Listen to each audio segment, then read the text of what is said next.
Hello everyone and good morning सभी को। उम्मीद करता हूँ मेरी वॉइस प्रॉपर आ रही होगी सभी तक। एक बार कंफर्म करेंगे।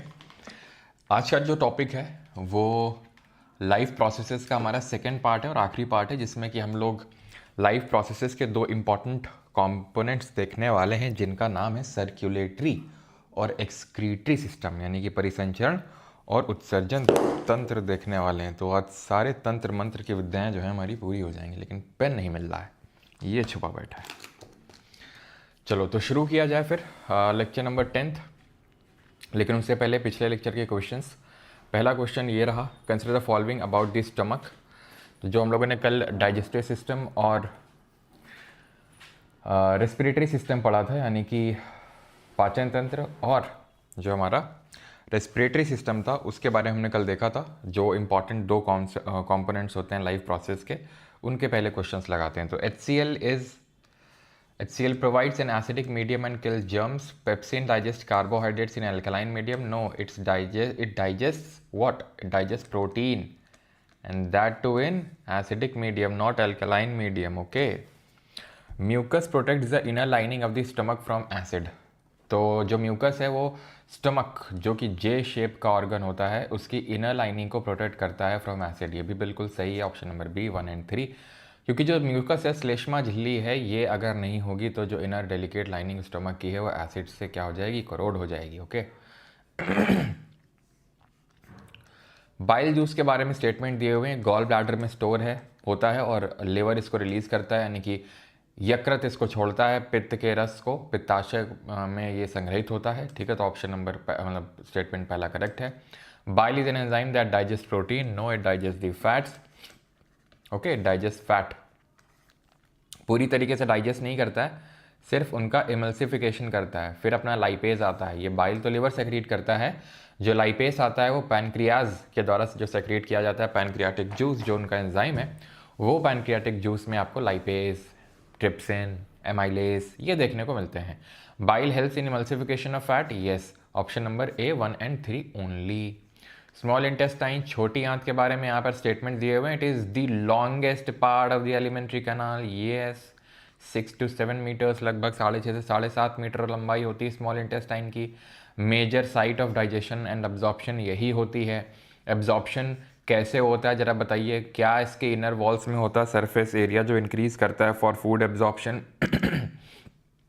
डुओडेनम, जेजनम और कोलॉन में डिवाइडेड होता है। बिल्कुल गलत बात है। डुओडेनम, जेजनम और इलियम में डिवाइडेड होता है। आपका स्मॉल इंटेस्टाइन के 3 सेक्शंस होते हैं। पहला है डुओडेनम, दूसरा है जेजनम और तीसरा है इलियम। जो कोलॉन है, this is the part of the large intestine. Large intestine की बात करते हैं, जब बड़ी आंत की बात करते हैं, तो इसका जो शुरुआती हिस्सा होता है लार्ज इंटेस्टाइन का, उसको सीकम बोलते हैं। सीकम के बाद कोलॉन होता है। कोलॉन का जो मेन काम होता है वो वाटर एब्जॉर्प्शन का होता है। तो ऑप्शन नंबर ए 1 और 2 only. Second last question about the alveoli. Alveoli के बारे में स्टेटमेंट्स हैं। These are tiny balloon like structures present at the end of the bronchioles. अब हमें पता है कि किस तरीके से ये हमारा नोजी है, मतलब नोज है। ठीक है, नोज के बाद अगर बात करेंगे तो आता है फेरिंग्स। फेरिंग्स के बाद आता है अपना लैरिंग्स, जो एडम एप्पल कहलाता है, जहाँ वो वॉइस बॉक्स है, जहाँ पे वोकल कॉर्ड्स हैं। इसके बाद आता है ये आपका ट्रैकिया, जिसको विंड पाइप बोलते हैं। यहाँ पे सी शेप की कार्टिलेजेस देखने मिलती हैं। ये डिवाइड होती हैं 2 ब्रोंकियल्स में। ये जो ब्रोंकाइज में, ठीक है, और ये ब्रोंकाई जो हैं 2, ये फर्दर ब्रोंकियल्स में डिवाइड होते हैं। ये फर्दर ब्रोंकियल्स में डिवाइड होते हैं, जिनके एंड्स में क्या लगे होंगे? ऐसे बलून लाइक स्ट्रक्चर लगे होंगे, जिनको एल्वेलाई बोलते हैं, जहाँ पे एक्सचेंज ऑफ गैसेज होता है। तो ये बिल्कुल सही है और ये भी सही है। Alveoli have thick walls to prevent diffusion. नहीं भाई, थिन वॉल्स होगी, क्योंकि डिफ्यूजन नहीं होगा तो फिर एक्सचेंज ऑफ गैसेस कैसे होगा?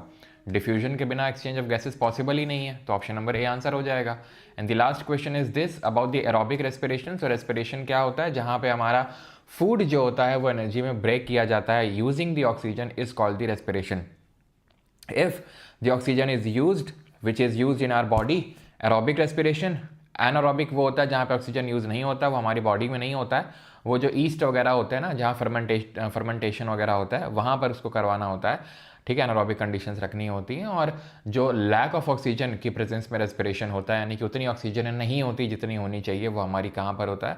वो हमारी जो बॉडी की जो क्या बोलते हैं सेल्स होती हैं, मस्कुलर सेल्स होती हैं, जब हम बहुत ज़्यादा फिजिकल एक्टिविटी करते हैं तो मसल क्रैम्प्स इसी वजह से आ जाते हैं, क्योंकि वहाँ पर लैक्टिक एसिड का डिपोजिशन हो जाता है ना। तो खैर, oxygen acts as the final electron acceptor in the electron transport chain. About 38 ATP molecules are produced per glucose molecule and glycolysis occurs inside the mitochondria. Now, glycolysis does not occur inside the mitochondria, it occurs inside the cytoplasm. ये glycolysis वो होता है जहां पर glucose का एक molecule which is a 6 carbon molecule C6H12O6 breaks into two the 2 pyruvate, 2 pyruvate में टूटता है, और पाइरुवेट एक 3 कार्बन मॉलिक्यूल होता है. ये काम साइटोप्लाज्म में होता है. इसके बाद ये माइटोकॉन्ड्रिया में ट्रांसफर होता है, और माइटोकॉन्ड्रिया में जाके उसके बाद फिर आपको देखने को मिलता है कि जो बाकी के 36 ATP हैं आपके जिसमें कि जो बाकी 34 ATP है वो आपका इलेक्ट्रॉन, जो आपका ये ट्रांसपोर्ट चेन रिएक्शन होती है ETC, इसमें जाके बनता है. ठीक है, ETC. इससे पहले जो साइकिल होती है इसको क्रेब्स साइकिल बोलते हैं. तो जो माइटोकॉन्ड्रिया में होती है वो क्रेब्स साइकिल, जिसको कि आप कौन सा एसिड साइकिल बोलते हैं, सिट्रिक एसिड साइकिल. यहाँ पे आपके 2 ATP बनेंगे, और जो इलेक्ट्रॉन ट्रांसपोर्ट कैरियर हैं NADH था, और एक क्या बताया था, जरा बताओ कमेंट में. वो 2 इलेक्ट्रॉन आपके जो कैरियर्स हैं वो बनेंगे, एनर्जी कैरियर्स बनेंगे, और वो यहाँ पर खूब ढेर सारी एनर्जी जनरेट करेंगे. तो 2 यहाँ पर और 34 यहाँ पे और 2 यहाँ पे इनसाइड साइटोप्लाज्म, तो 38 ATP बनता है. तो तीसरा गलत हो जाएगा, तो ऑप्शन नंबर ए सही आंसर हो जाएगा, 1 and 2 ओनली. ठीक, क्लियर है. अब यहाँ पे और एक क्या बताया था जरा. ओके ठीक है, FADH बिल्कुल सही है, FADH2 बिल्कुल सही है सभी का. अब आ जाते हैं अगले जो हमारे लाइफ के प्रोसेसेस हैं उनको समझ लेते हैं. ठीक है, अगले लाइफ के प्रोसेस हमारे सर्कुलेटरी सिस्टम हम देखेंगे.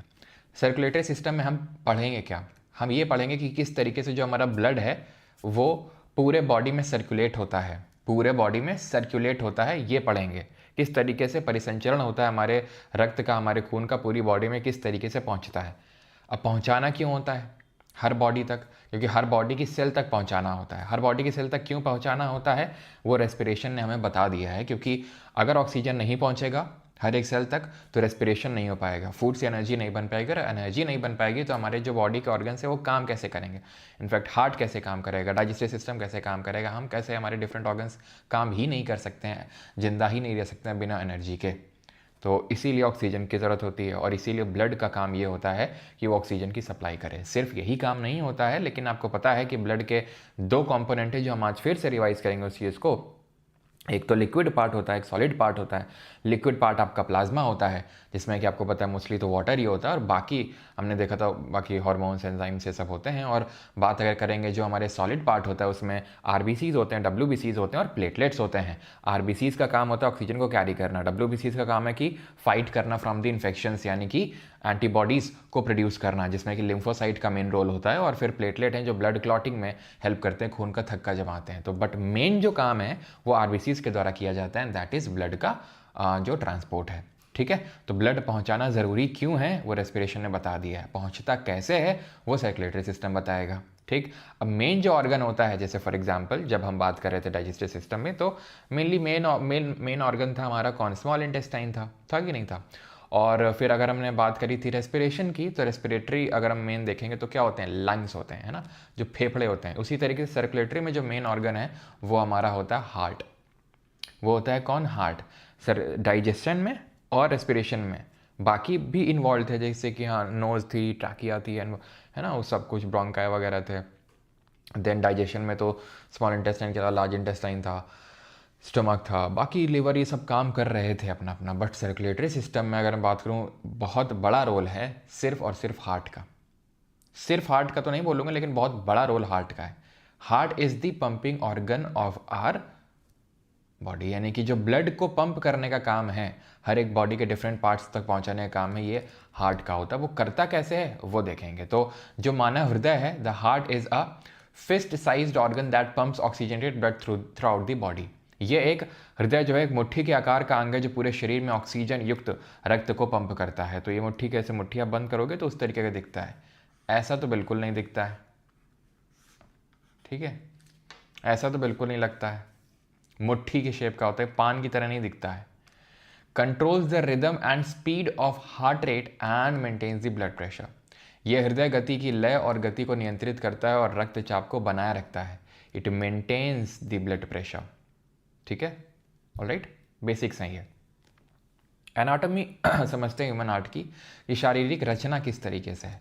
तो ह्यूमन हार्ट के 4 चैम्बर हैं। कितने? 4 चैम्बर हैं, इस तरीके से चैम्बर्स हैं। ठीक है, ये वाला है जो आप ये देख पा रहे हैं, राइट आर्टरियम। ठीक है, अब ये मत सोचना नहीं तो ये तो सर लेफ्ट होगा, अरे भाई तुम्हारा लेफ्ट है ये, ठीक है, लेकिन हार्ट का तो राइट ही होगा ना। तो जो ऊपर के पार्ट होते हैं उनको ऑरिकल बोलते हैं। क्या बोलते हैं? ऑरिकल। ठीक है, ऑरिकल बोलते हैं, उनको ध्यान रखिएगा। और नीचे वाले को वेंट्रिकल बोलते हैं। यानी कि हिंदी में अगर बात करूं तो अलिंद बोलते हैं ऊपर वालों को, और नीचे वालों को निलय कहा जाता है। नीचे वालों को निलय कहा जाता है। तो right auricle, left auricle, right ventricle and left ventricle. ठीक है, ऊपर वाले ऑरिकल, नीचे वाले वेंट्रिकल, और राइट लेफ्ट तो आपको पता ही है। तो हो गए 4 chamber. The heart's top 2 chambers are known as atrium, नीचे के 2 हैं ventricles. The wall of the heart comprises 3 layers, 3 layer की बनी हुई होती है जो हमारा हार्ट है। 3 लेयर्स हैं, उसमें कौन कौन सी? सबसे जो बाहर वाली वो एपिकार्डियम है, बीच वाली मायोकार्डियम है, और सबसे अंदर वाली एंडोकार्डियम है। सबसे अंदर वाली कौन सी है? एंडोकार्डियम है। ऑलराइट, यहाँ तक क्लियर है सभी को? ठीक, अब हम यहाँ पे आगे बढ़ते हैं। ये हिंदी में लिखा हुआ, हिंदी में आप एक बार देख लीजिए कैसा क्या है।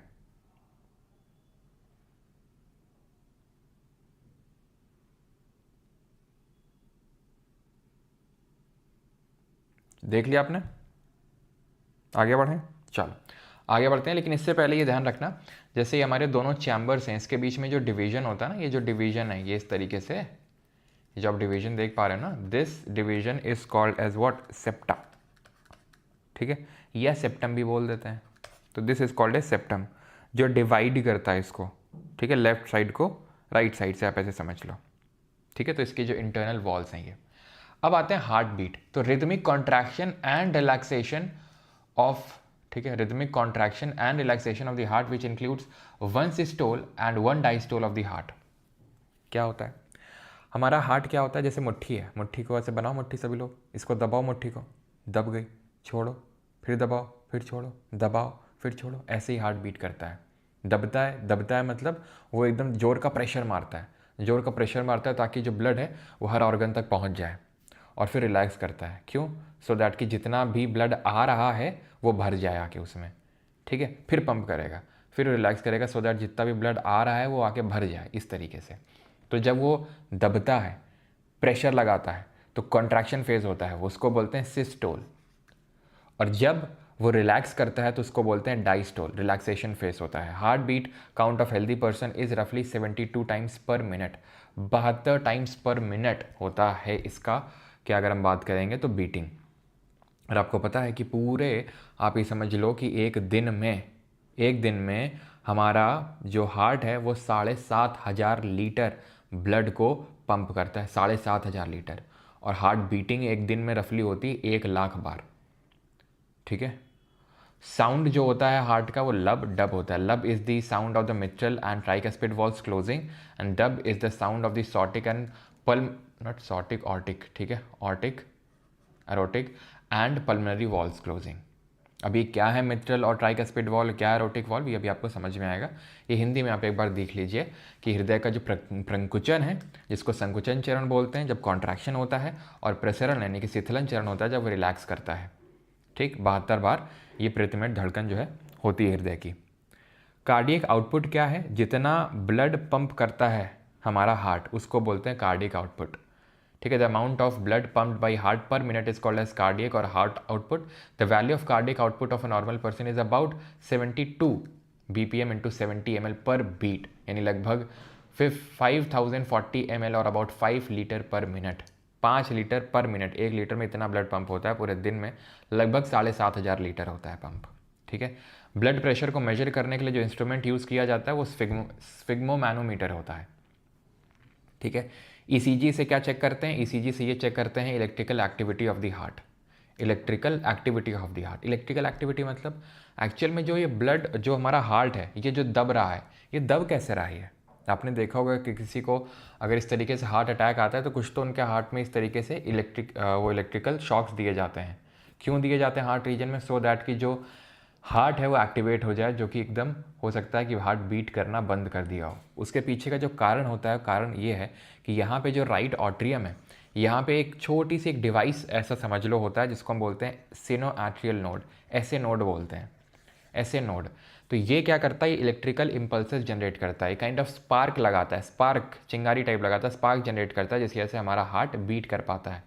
आपने सुना होगा अगर किसी का हार्ट फेल हो जाता है इस तरीके से तो उनको पेस मेकर लगाया जाता है उनके हार्ट में, और पेस मेकर ही उनका हार्ट बीट करवाता है। एक्चुअल में पेस मेकर ये ऐसे नोड का ही जो है वो काम करता है। तो इसीलिए ऐसे नोड को हम नेचुरल पेस मेकर बोलते हैं। कहाँ पे होता है? जो राइट आर्ट्रियम है यहाँ पे आपको देखने को मिलेगा ये नेचुरल पेस मेकर, जो कि आपका ऐसे नोड में लगा हुआ है, जो कि क्या कर रहा है, इलेक्ट्रिकल इम्पल्सेस को जनरेट कर रहा है। उसी की हेल्प से हार्ट जो है खुद को कॉन्ट्रैक्ट कर पाता है। ठीक है, सो इट प्रोड्यूसेस। तो ये जो ईसीजी है ये हमें हार्ट की इलेक्ट्रिकल एक्टिविटी दे देता है, हमें ये बता देता है कि हार्ट हमारा सही से बीट कर रहा है या नहीं कर रहा है। तो ये बहुत एक प्रिकॉशनरी मेजर के तौर पे लिया जाता है ये चेक करने के लिए कि आपको हार्ट अटैक आ सकता है कि नहीं आ सकता है। दो it is not a full proof कि अगर आपको ये पूरा प्रॉपर ईसीजी सही है तो आपको हार्ट अटैक आएगा ही नहीं। आ सकता है, क्योंकि हो सकता है कि आपका हार्ट तो प्रॉपर तरीके से बीट कर रहा हो, लेकिन आपके जो इनर आर्टरीज़ हैं, जो कोरोनरी आर्टरीज़ हैं, अभी हम देखेंगे कोरोनरी आर्टरीज़ क्या होती हैं, जो हार्ट तक ब्लड को लेके आती हैं, उनमें हो सकता है कि फैट डिपोजिशन हो गया, लिपिड डिपोजिशन हो गया हो, या फिर कभी कभी रप्चरिंग हो जाती है जिसकी वजह से पूरा वो जम जाती है। ठीक है, ब्लड क्लॉट जम जाता है, ब्लड क्लॉट होने की वजह से पूरा ब्लड सप्लाई बंद हो जाता है, जिसकी वजह से हार्ट फेलियर होता है। So this graph helps in detecting abnormal heart rhythms and conditions related to the heart functions।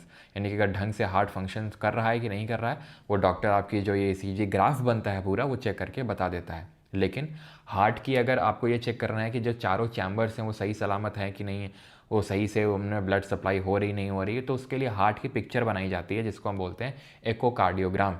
Echocardiogram में क्या होता है, यहाँ पर अल्ट्रासोनिक वेव्स का यूज़ किया जाता है। हाई फ्रीक्वेंसी अल्ट्रासोनिक वेव्स हमें ये बता देती हैं कि किस तरीके से जो हार्ट के चैम्बर्स हैं वो प्रॉपर तरीके से फंक्शन कर रहे हैं कि नहीं कर रहे हैं, कहीं हार्ट चैम्बर में तो ब्लॉकिंग नहीं है, कोई वॉल्व में तो दिक्कत नहीं है। तो ये एकोकार्डियोग्राम, तो ये क्या वो कर रहा है, हार्ट की पिक्चर बना रहा है। वो हार्ट की पिक्चर नहीं बना रहा था, हार्ट बीट की यहाँ पर ग्राफ बना रहा था। इस तरीके से होता है, अगर कभी आपने देखा हो ईसीजी का ग्राफ, इस तरीके से आपका बनता है। ठीक, ईईजी अलग होता है, ध्यान रखना। इलेक्ट्रोएन्सेफेलोग्राम जो होता है ईईजी, वो ब्रेन के लिए होता है, दिमाग के लिए होता है वो। ठीक, अब आते हैं structures and functions of heart. अब मेन कंपोनेंट हम यहाँ देखेंगे कि किस तरीके से ब्लड आता है, ब्लड जाता है पूरे हमारे इस पूरे हार्ट में। ठीक है, तो इस पे यार हम आखिरी में आएंगे, अभी धीरे धीरे आपको सब कुछ समझ में आ जाएगा। पहले तो एक चीज़ तुम समझो, जो यहाँ पे लिखा हुआ वो मत तुम पढ़ो। ठीक है, पहले जो मैं मार्क कर रहा हूँ उसको आपने पढ़ना है। ठीक, तो ऐसे समझ लो कि जो हार्ट तक ब्लड को लेके आने का काम और हार्ट से डिफरेंट ऑर्गन्स तक ब्लड को लेके जाने का काम। ठीक है, अब लेके आना क्यों पड़ता है ब्लड को हार्ट तक, वो भी अभी समझ में आएगा आपको। लेकिन अभी के लिए समझ लो, अब अभी के लिए ऐसे समझ लो कि जो हमारी,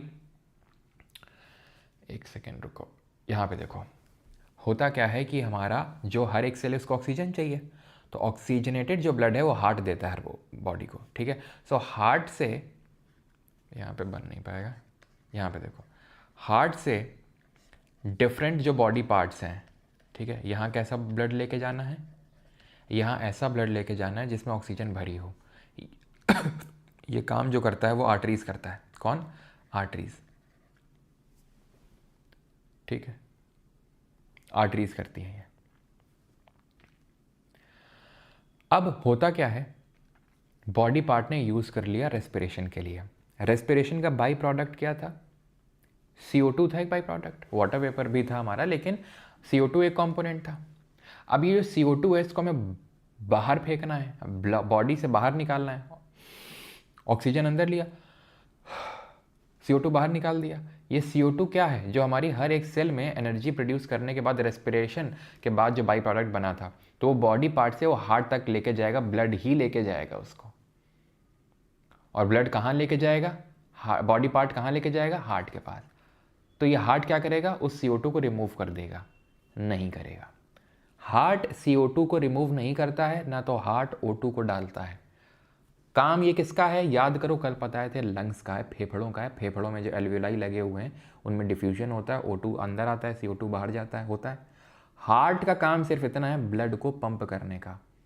तो सर मतलब ये कि हार्ट और लंग के बीच में कोई तो कांटेक्ट होगा, क्योंकि कोई तो कांटेक्ट होगा। ये जो डी ऑक्सीजनेटेड ब्लड है जो बॉडी पार्ट से हार्ट की तरफ जा रहा है, जो एक स्पेशलाइज्ड यहाँ पर ब्लड वेसल्स कैरी करती हैं जिनको वेन्स या शिराएँ बोलते हैं। ये धमनियाँ और ये शिराएँ, ये ब्लड वेसल हैं जो ब्लड को कैरी करती हैं।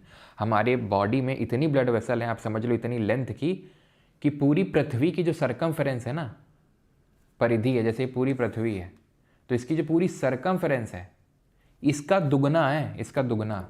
हमारी बॉडी में पता है कितना? लगभग 96,000 किलोमीटर, 96,000 किलोमीटर लंबी ब्लड वेसल्स हर एक इंसान के बॉडी में हैं। यानी कि अगर इनको बिछा दिया जाए पूरी अर्थ में तो 2 बार राउंड लगा सकते हो आप।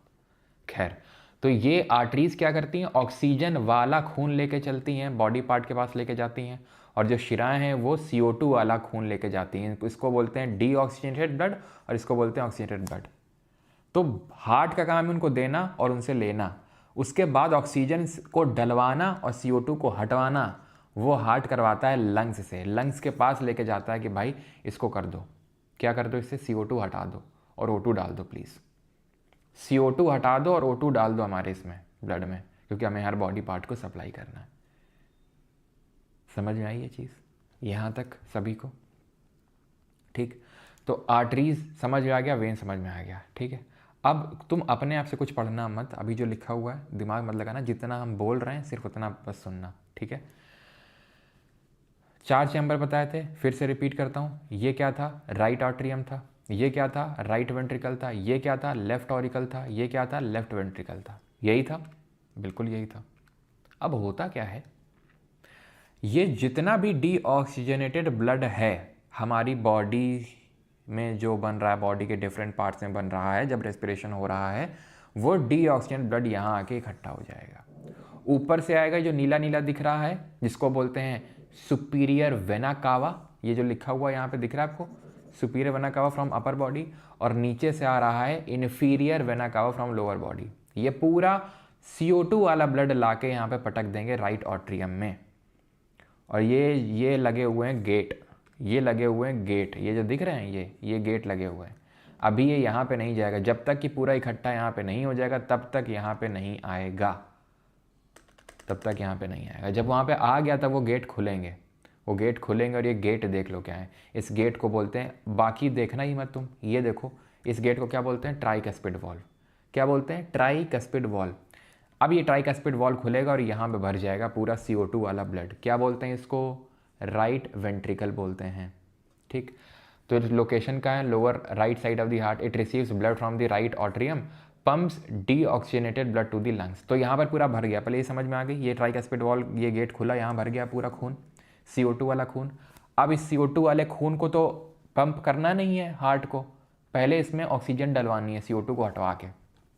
तो यहाँ से ये लगा हुआ है, क्या ये पूरा बंद है, लेकिन यहाँ पर ऊपर से खुला इसलिए दिखाया गया ताकि आपको समझ में आए किस तरीके से गेट खुलता होगा। इस गेट का क्या नाम है? इस गेट का नाम है पल्मोनरी वॉल्व। वॉल्व जहाँ दिख जाए उसको समझ लेना कि वो गेट है आपका, वो गेट है। वो क्या है? वो गेट है। तो ये गेट खुलेगा और ये गेट खुलने के बाद ये लंग्स के पास जाएगा, गेट खुलेगा सीधे lungs. With in a second, ध्यान सुनना, विद इन अ सेकेंड क्या करेगा? CO2 हटाएगा, O2 डाल देगा। देख रहे हो कितना जल्दी प्रोसेस हो रहा है। With in a second CO2 हटाएगा, O2 डाल देगा, डाल दिया O2। अब ये जो O2 वाला ब्लड है, CO2 हट गया, O2 डल गया, O2 वाला जो ब्लड है अब यहाँ घुसेगा। ये जो चैम्बर दिख रहा है, यहाँ पे आया था CO2 वाला ब्लड, फिर गेट खुला, पूरा इकट्ठा हो गया, क्योंकि इसी से ही ये कनेक्टेड है, जो लेके जाएगी कहाँ तक? लंग्स तक। इसको क्या बोलते हैं? इसको बोलते हैं पल्मोनरी आर्टरी। पल्मोनरी आर्टरी बोलते हैं। पल्मोनरी जहाँ शब्द दिख जाए समझ जाना लंग्स से लेने देना है उसका। तो पल्मोनरी आर्टरी क्या कर रही है? आर्टरी क्या करती थी? आर्टरी करती थी O2 वाला ब्लड लेके जाती थी from heart to different body part. यही तो बताया था। आर्टरीज क्या कर रही थी? हार्ट से डिफरेंट बॉडी पार्ट तक O2 वाला ब्लड लेके जा रही थी। पल्मोनरी आर्टरी क्या कर रही है? पल्मोनरी आर्टरी ये CO2 वाला ब्लड लेके जा रही है, जा हार्ट से बॉडी पार्ट की तरफ ही रही है, हार्ट से लंग जो कि बॉडी पार्ट है उस तक ही जा रही है, लेकिन ये O2 नहीं, CO2 वाला ब्लड कैरी कर रही है। तो इसीलिए पल्मोनरी आर्टरी जो है एक एक्सेप्शन है, एक अपवाद है, क्योंकि ये डीऑक्सीजनेटेड ब्लड को, ठीक है, ब्लड को लेके जाती है फ्रॉम हार्ट टू लंग्स। ठीक है, क्योंकि लंग्स से उसको क्या करवाना है, ब्लड से CO2 को हटवाना है और O2 को डलवाना है। समझ आ गई ये चीज़। इसी तरीके से अब ये जो लंग्स से हार्ट की तरफ आएंगी, क्या बॉडी पार्ट से हार्ट की तरफ कौन लेके आता है ब्लड, वेन से लेके आती हैं, तो बिल्कुल वेन होगी। लेकिन ये ऑक्सीजन युक्त ब्लड होगा जो कि यहाँ पे पटका जाएगा, जो कि क्या है हमारा, जो कि लेफ्ट ऑरिकल है। तो इसको बोल देते हैं पल्मोनरी वेन। पल्मोनरी वेन क्या कर रही है, ये वो वेन है, ये वो शिरा है जो कि लंग से ब्लड को ला रही है हार्ट की तरफ, और कहाँ पर, लेफ्ट ऑरिकल में। लेकिन ये ऑक्सीजनेटेड ब्लड होगा, क्योंकि लंग्स से आ रहा है, लंग्स ने ऑक्सीजन डाला है और तब आ रहा है। तो लेफ्ट ऑरिकल में तब तक ये आ जाएगा जब तक पूरा इकट्ठा नहीं हो जाएगा। जब इकट्ठा हो जाएगा तो गेट खुलेंगे। इन गेट को बोलते हैं क्या, बाइकस्पिड और मित्रल वॉल्व। ये जब गेट खुलेगा तो पूरा यहाँ पे इकट्ठा हो जाएगा, और जब पूरा यहाँ पर इकट्ठा हो जाएगा तब हार्ट क्या करेगा, यहाँ से ये लगे हुए हैं आरोटिक वॉल्व, ये खुलेंगे और इसके थ्रू, अब जो पीछे के साइड आपको दिख नहीं रहा है, ये जो लाल लाल है ना, ये उसी का ये गेट है, ये वो यहाँ जाएगा और इसको बोलते हैं ऑर्टा या अरोटा। ये लार्जेस्ट आर्टरी है हमारे ह्यूमन बॉडी की। ये क्या करता है, ये पूरा बहुत ही ज़्यादा प्रेशर से, बहुत ही भयंकर प्रेशर से पूरे डिफरेंट बॉडी पार्ट तक ब्लड को पहुंचा देता है। ठीक, आई नो आप बोलोगे कि समराइज कर दो, तो मैं पहले ही समराइज करता हूँ सो दैट आपको समझ में आ जाए। फिर से बहुत ही आसान शब्दों में समझिए कि डीऑक्सीजनेटेड ब्लड ऊपर की बॉडी पार्ट, जैसे कि हमारा मान लो सिर है ना, गर्दन है, इधर की जितनी भी सेल हैं, इनका डीऑक्सीजनेटेड ब्लड यहाँ से आ जाएगा। नीचे के बॉडी पार्ट इनका यहाँ से आ जाएगा। ये दोनों कहाँ पे इकट्ठा करेंगे ब्लड को, यहाँ पे कर दिया, यहाँ पर। इसको क्या बोलते हैं, इसको बोलते हैं राइट ऑरिकल। जब इकट्ठा हो गया तो खुलेगा, सीधा जाके नहीं गिरेगा, क्योंकि जब पूरा इकट्ठा हो जाएगा तब इसके थ्रू लंग्स को तक पहुँचाएगा हार्ट, ये ठीक है। तो ये जो गेट है ट्राइकस्पिड वाल्व, ये खुलेगा और यहाँ पे दैट मीन्स कि राइट वेंट्रिकल में पूरा ब्लड, डीऑक्सीजनेटेड ब्लड इकट्ठा हो जाएगा। उसके बाद ये गेट खुलेगा, दैट इज पल्मोनरी वॉल्व, और ये पल्मोनरी आर्टरी इसको बोलते हैं। इसको क्या बोलते हैं, पल्मोनरी आर्टरी, ठीक है, जिसको हम हिंदी में क्या बोलते हैं, जिसको फुफ्फुसीय धमनी बोलते हैं। क्या बोलते हैं, फुफ्फुसीय धमनी। इसके थ्रू जाएगा लंग्स तक। लंग क्या करेगा, लंग उसको CO2 हटाएगा, O2 डालेगा, पूरा यहाँ पे इकट्ठा हो जाएगा O2 वाला ब्लड। देन यहाँ पर आएगा बाइकस्पिड वॉल्व, मिट्रल वॉल्व खुल के, और यहाँ पे ऑर्टा के थ्रू पूरे हमारी ह्यूमन हार्ट में पहुँच जाएगा। अब ध्यान ये रखना है कि हमारा जो ऑक्सीजनेटेड ब्लड है, ठीक है, उसको पंप करता है हमारा हार्ट बहुत जोर के प्रेशर से, और वो ऑक्सीजनेटेड ब्लड किस पर्टिकुलर ब्लड वेसल से कैरी होता है उसको हम बोलते हैं आर्टरीज। अभी इतनी बड़ी आर्टरी है जिसको हम बोलते हैं ऑर्टा, ये फर्दर बाइफरकेट हो रही है, ये भी फर्दर बाइफरकेट होंगी, और छोटी छोटी बहुत थिन कैपिलरीज जिनको बोलते हैं, कैपिलरीज में डिवाइड हो जाती हैं ये, ठीक है। तो जो आर्टरी होती हैं, ध्यान रखना, आर्टरी जो होती हैं ये थिक होती हैं, मोटी होती हैं, क्योंकि ये बहुत ज़्यादा प्रेशर से ब्लड को लेके जा रही हैं, तो फट ना जाए इसलिए बहुत ही मोटी होती हैं, ठीक है। जैसे नहीं लालू जी बोलते हैं, मोदी जी ज़रा धीरे बोलिए नहीं तो गर्दन का नस फट जाएगा, सुना तुम लोगों ने। तो वेन जो है वो काफ़ी थिन होती हैं, और इनमें ध्यान रखिएगा वॉल्व भी होते हैं to prevent the back flow of blood, to prevent back flow, ठीक है, बैक फ्लो को प्रिवेंट करने के लिए। क्योंकि अगर मान लो कि ब्लड ऐसे जा रहा है, ठीक है, ब्लड ऐसे जा रहा है धीरे धीरे धीरे धीरे, क्योंकि यहाँ धीरे धीरे जा रहा है तो बहुत चांसेस है कि पीछे भी आ सकता है, लौट सकता है, तो वो ना हो इसलिए ऐसे यहाँ पर गेट लगे हुए हैं कि वो वापस आ ही नहीं सकता है। ऐसे समझ सकते हो, ऐसे कुछ गेट होते हैं हमारे, एक ही साइड खुलते हैं, जैसे ये है, तो इधर की तरफ ब्लड जाएगा तो खुल जाएंगे वो, लेकिन जब इधर की ओर आएगा तो अपने आप ऐसे बंद हो जाएंगे वो, ठीक है। तो ये वाले गेट हैं ये, जिनको बोलते हैं वॉल्व। तो ये वॉल्व वेन में ही होंगे, शिराओं में, धमनियों में देखने को नहीं मिलेंगे, क्योंकि यहाँ पर होगा भी नहीं, इतनी जोर के प्रेशर का वो चलता है, ठीक है। तो ये चीज़ आपको समझ में आई है। यहाँ पे हिंदी में लिखा हुआ वही चीज़ कि दायालिन नाया, ठीक है, वही जितना मैंने आपको पढ़ाया वही सब यहाँ पे लिखा हुआ है। ये अपवाद लिखे हुए हैं कि जो पल्मोनरी आर्टरी है वो अपवाद है, क्योंकि वो डीऑक्सीजन ब्लड को कैरी करती है। इसी तरीके से पल्मोनरी जो वेन है, यानी कि फुफ्फुसीय शिरा है, ये फेफड़ों से हृदय तक तो लेके आती है, लेकिन ऑक्सीजन युक्त रक्त लेके आती है, ना कि डीऑक्सीजन लेके आती है, ठीक है। जो मैंने यहाँ पर आपको समझाया है वही सब लिखा हुआ है। राइट वेंट्रिकल क्या है, तो ये है, ठीक है, रो लोअर साइड में है, डीऑक्सीजन ब्लड को पंप करेगा, लंग्स तक लेके जाएगा वाया द पल्मोनरी आर्टरी, ठीक है। वो क्या करेगा, वो उसको प्योरीफाई करेगा। प्योरीफाई करने के बाद ब्लड कहाँ पर आएगा, लेफ्ट ऑट्रियम में आएगा। ये ऑक्सीजनेटेड ब्लड को रिसीव करेगा from lungs through 4 pulmonary veins होती हैं, ये पल्मोनरी वेन है। वेन वैसे हमारी डी ऑक्सीजन कैरी करती है, लेकिन ये ऑक्सीजनेटेड लेके आती है। तो पल्मोनरी शब्द जहाँ पे लग जाएगा तो वो एक्सेप्शन हो जाएगा, वो अपवाद हो जाएगा। Blood flows from the left atrium to the left ventricle, ये लेफ्ट ऑट्रियम है से लेफ्ट वेंट्रिकल की तरफ जाएगा थ्रू बाइकस्पिड वॉल्व, जिसको मित्रल वॉल्व भी बोलते हैं। और ये कनेक्टेड है किसके थ्रू, ऑर्टा के थ्रू कनेक्टेड है। और वो जो ऑर्टा है वो लार्जेस्ट आर्टरी है ह्यूमन हार्ट की या फिर पूरे ह्यूमन बॉडी की, और वो ब्लड को पंप कर देगी। अच्छा, ह्यूमन हार्ट की खुद की भी एक आर्टरी होती है, क्योंकि उसको भी तो ब्लड चाहिए, वो सबको ब्लड दे रहा है, जो सबको दे रहा है तो उसको भी तो चाहिए। तो वो जो आर्टरी जो ब्लड तक कैरी करती है, ठीक है, उसको बोलते हैं कोरोनरी आर्टरी। कोरोनरी आर्टरी ये वो आर्टरी है जो कि सबसे इंपॉर्टेंट आर्टरी है, because it supplies blood to human heart. ठीक है, ब्लड टू हार्ट। और ये बहुत इंपॉर्टेंट है कि ये ब्लॉक ना हो। मेनली जितने भी हार्ट अटैक होते हैं वो इसके ब्लॉकेज की वजह से होते हैं। कोरोनरी आर्टरी डिजीज़ जिसको बोलते हैं CAD, उसमें या तो फैट का डिपोजिशन होता है, कोलेस्ट्रॉल जो होता है एक तरीके का, या तो फिर कुछ ब्लड क्लॉट बन जाए, यानी कुछ तो एकदम से रप्चरिंग हो जाए, ठीक है, कुछ तो रप्चरिंग हो जाए और पूरा यहाँ पर खून जो है वो जम जाता है, ब्लड क्लॉट बन जाता है और इसकी वजह से पूरा ब्लॉक हो जाता है। और ब्लॉक हुआ तो विद इन मैक्सिमम मतलब आप मान लो कि 5 मिनट्स, मैक्सिमम 5 मिनट्स कोई सर्वाइव कर सकता है। और सर्वाइव अगर करना है आगे तो चांस होता है कि वो CPR वगैरह जिसके बारे में अभी देखेंगे, तो वो अगर दिया जा सके टाइम पे सही तरीके से तो चांसेस रहते हैं कि कोई सर्वाइव कर सकता है। ठीक है, यहाँ पे आप देखेंगे तो सुपीरियर वेना कावा ये सब आप देख लो, वही फिर से है। ठीक है, और ये पेरिकार्डियम है आपका।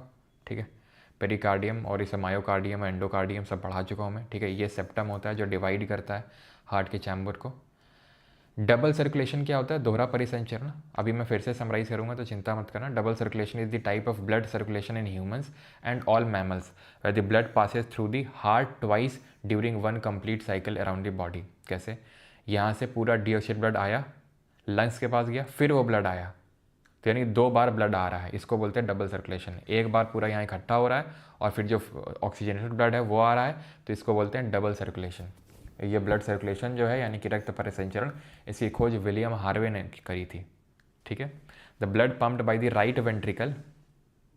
ये यार पूरा पढ़ लेना, अब मैं क्या इसमें कि भाई पहले ये, ठीक है, ये राइट ऑरिकल है, ये राइट वेंट्रिकल है, ये लेफ्ट ऑरिकल है, लेफ्ट वेंट्रिकल है।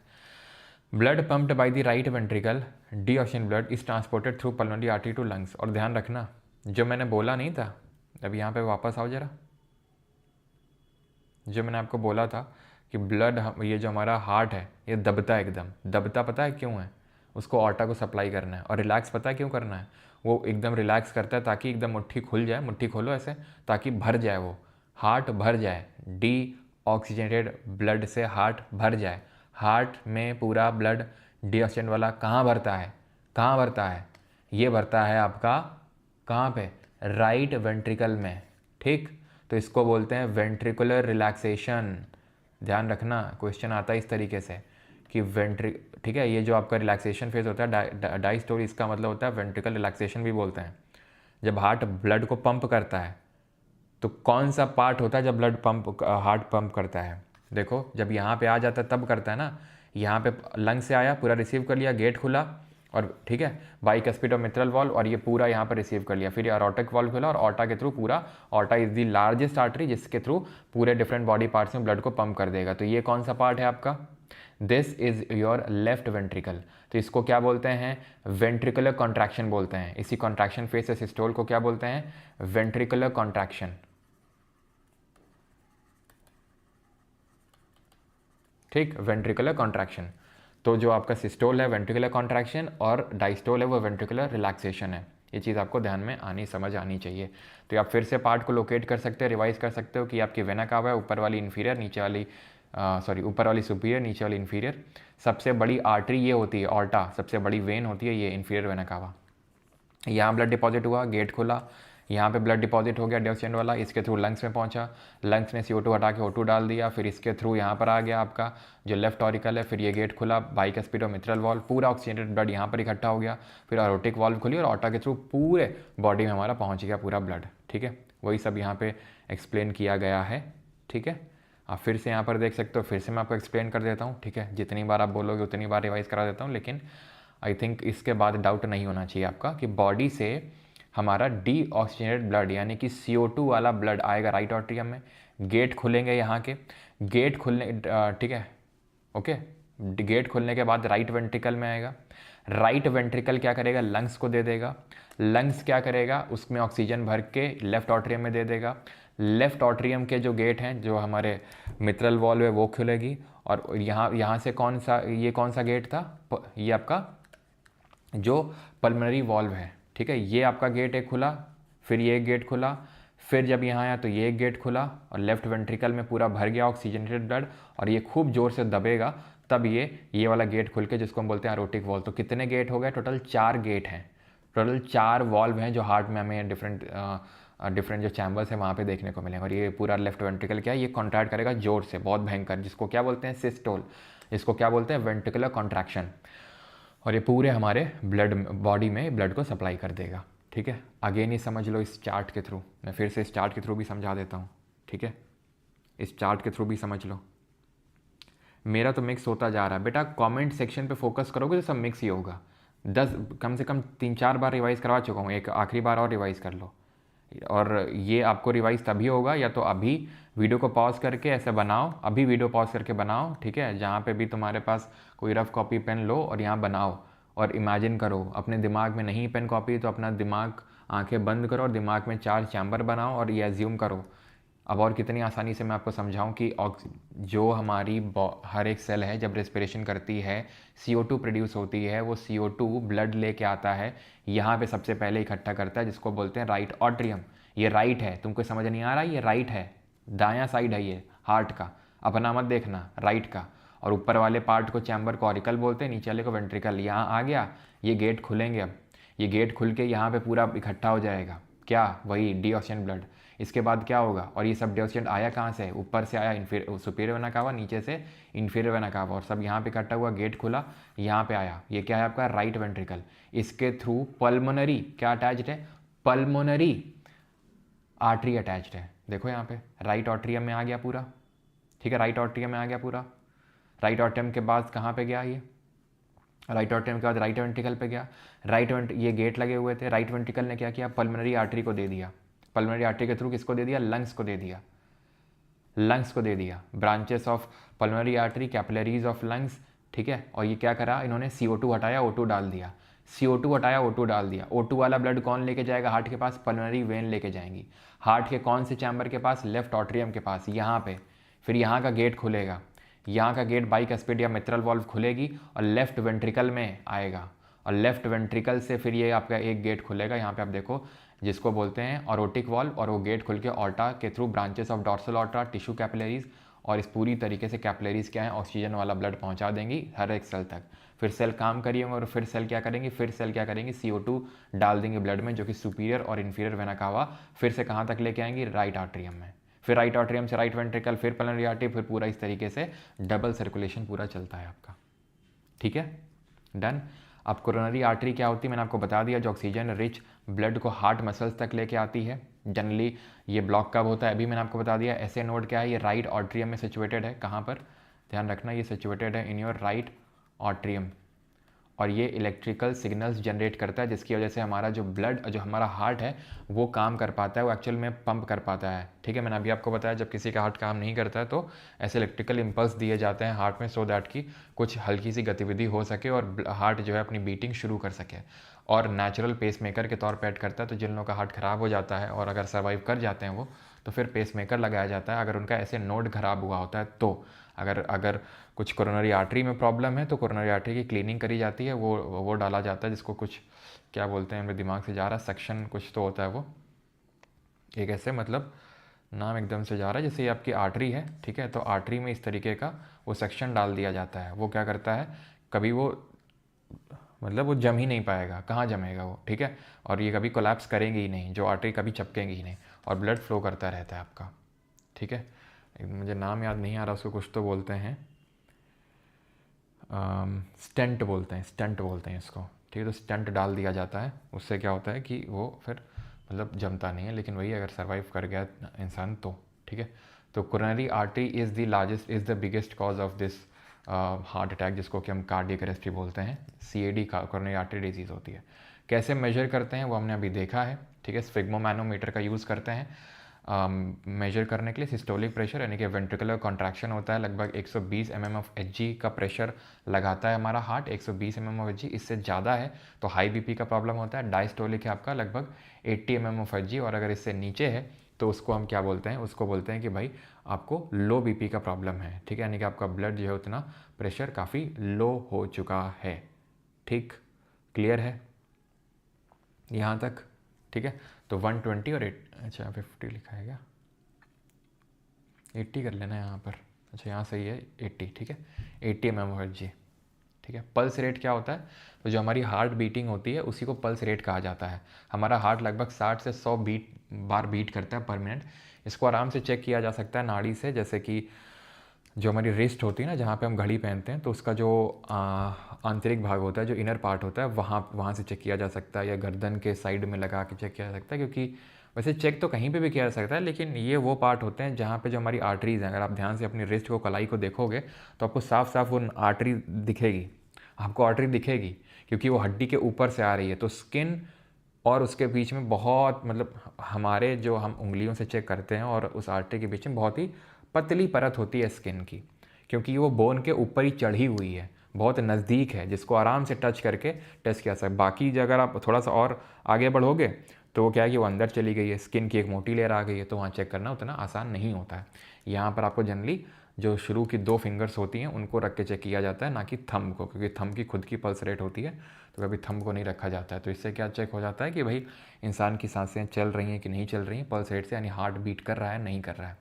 जनरली अगर हार्ट बीट नहीं करता है, किसी को इस तरीके से फेंट हो जाता है, तो everyone should have the CPR का नॉलेज, जिसको हम कार्डियो पल्मोनरी रेसिसिटेशन बोलते हैं, जहाँ पे आपको क्या करना होता है। अब एक्चुअली में जो हार्ट होता है वो हमारे ह्यूमन बॉडी के सेंटर के लेफ्ट में होता है, मतलब जैसे सेंटर है, ये सेंटर है, ठीक है। यहाँ पे स्टर्नम बोन होती है, हम स्केलेटल सिस्टम में पढ़ेंगे, तो सेंटर में ही होता है, लेकिन सेंटर के थोड़ा सा लेफ्ट में, ठीक है, आपका लेफ्ट जो होगा, ठीक है।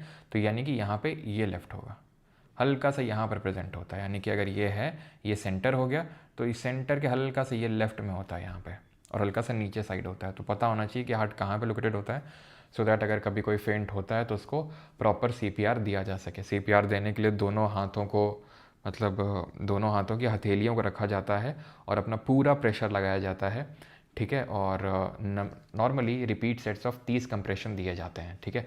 मतलब आपको कंप्रेशन करते रहना जब तक कि सांस नहीं आ जाती है, तब तक। आप थक जाएं तो आपके आसपास से आप हेल्प मांग सकते हैं, फिर अगर आसपास है तो वो उसके बाद वो कर सकते हैं फिर, क्योंकि इसमें बहुत एनर्जी लगती है इसको देने में। तो आप थक गए तो किसी दूसरे वो तुरंत रिज्यूम कर दे, वो थक गया तो फिर आप वो कर सकते हैं। तो इस तरीके से क्या है कि किसी के जो हार्ट ब्लड को पंप नहीं कर रहा है, तो आप क्या कर रहे हैं, हार्ट को दबा रहे हैं, सो दैट कि वो ब्लड को पंप हल्का सा तो कर सके, मतलब हल्का सा हर जगह ऑक्सीजन पहुंचती रहे, क्योंकि ब्रेन में ऑक्सीजन पहुंचना बहुत ज़रूरी है। क्योंकि हमारा जो ब्रेन है वो 2% बॉडी वेट का है, लेकिन 15 से 20% ऑक्सीजन लेता है, 15 से 20% ब्लड लेता है। हमारी जो पूरा हार्ट सप्लाई करता है ब्लड की, उसकी 15 से 20% सप्लाई तो ब्रेन ही लेता है। यही कारण है कि क्यों जब हार्ट फेल, मतलब बंद बीट करना बंद करता है, फेल होता है, तो ब्लड सप्लाई सबसे पहले ब्रेन में इफेक्ट होती है, इसीलिए फेंट हो जाता है आदमी और बेहोश होकर गिर जाता है, ठीक है। Open air way and 2 breaths, यानी कि ब्रेथ भी दिया जा सकता है मुँह से, जो कि, और इसमें अगर डिले हुआ तो डिले में प्रॉब्लम हो जाता है कि फिर थोड़ा सा सर्वाइवल के चांस कम होते हैं, ठीक है। तो सर्वाइवल के चांस इसमें कम होते हैं। और मतलब अब बोला तो यही जाता है, मुझे एग्जैक्टली इसके रिगार्डिंग नॉलेज तो नहीं है, क्योंकि जैसे जब मेरे फादर को आया था तो पोस्टमार्टम में उनका निकला था कि उनका पूरा रिब केज टूट गया है, ठीक है। तो हमें इनिशियली लगा था रिब केज, मतलब कि रिब केज टूटने की वजह से डेथ नहीं हो गई है, लेकिन फिर जब देखा था तो शायद उसमें ऐसा होता है कि रिब केज टूट जाए वो बड़ा इशू नहीं है, क्योंकि रिब केज तो फिर से वो सही हो जाएगा, मतलब वो बड़ा इशू नहीं है। लेकिन survival is the biggest issue. मतलब एक तो पहली बात तो ढंग से दिया भी नहीं, अगर मतलब क्योंकि रिब केज ऐसे नहीं टूटता है, ठीक है। अगर आप सही से दोगे तो रिब केज नहीं टूटना चाहिए, लेकिन पता नहीं, ऐसा बताया गया था हमें कि रिब केज से ऐसा ज़्यादा बड़ा इशू होता नहीं है, ठीक है। लेकिन गलत तरीके से तो CPR दिया ही गया था, क्योंकि रिब केज यहाँ पे होता है, ठीक है, और जब आप हार्ट के इधर उधर हर जगह मारते हैं तो रिब केज और बहुत ज़्यादा जोर का प्रेशर लगाते हैं तब रिब केज टूटता है, ठीक है। और रिब केज जब मेरे पापा की उसमें आया था पोस्टमार्टम में तो काफ़ी सारी हड्डियाँ मतलब दिया थी, टूटी हुई थी। अब उनको CPR टाइम पे दिया गया था नहीं दिया गया तो भगवान जाने, क्योंकि वो तो हमें पता नहीं है, क्योंकि वो केतली मतलब धुल रहे थे, केतली धुलने में लगे हुए थे और तभी उनको बता रहे थे आया था। और जब किसी ने देखा था तो मतलब वो पड़े हुए थे और कितना टाइम हो गया था उससे पहले उनको आए हुए फेंट हुए हुए वो पता नहीं था, वो उनको भी नहीं पता था, क्योंकि जब किसी ने देखा तब वो जल्दी जल्दी रश किए, कोई व्हीकल भी नहीं था और फिर ई रिक्शा में वो लेके गए। और उन्होंने बताया तो कि हम कॉन्टीन्यूसली देते रहते और उनकी सांसें भी चलती रही थी, लेकिन हॉस्पिटल के गेट में जैसे ही लाए तो बंद हो गई सांसें। ब्लड की अब बात कर लेते हैं, ठीक है। ब्लड की वैसे हम बात तो कर चुके हैं, ठीक है। तो blood is a special connective tissue consist of fluid matrix, ठीक है, एंड सॉलिड कंपोनेंट्स, ओके। तो ये सब आप यहाँ पे देख सकते हैं, पहले भी पढ़ चुके हैं कि ब्लड के दो कंपोनेंट होते हैं, एक तो लिक्विड कंपोनेंट होता है और एक सॉलिड कंपोनेंट होता है। तो लिक्विड कंपोनेंट मेनली प्लाज्मा का बना हुआ होता है, ठीक है, जो येलोइश कलर का फ्लूइड होता है, ठीक है, येलो कलर का फ्लूइड होता है ये जो प्लाज्मा होता है। और इसमें मेनली हमें पता है 92% वाटर होता है और बाकी का जो 8% है वो सारी चीज़ें होती हैं, इसमें हार्मोन्स होते हैं और बाकी चीज़ें, ठीक है।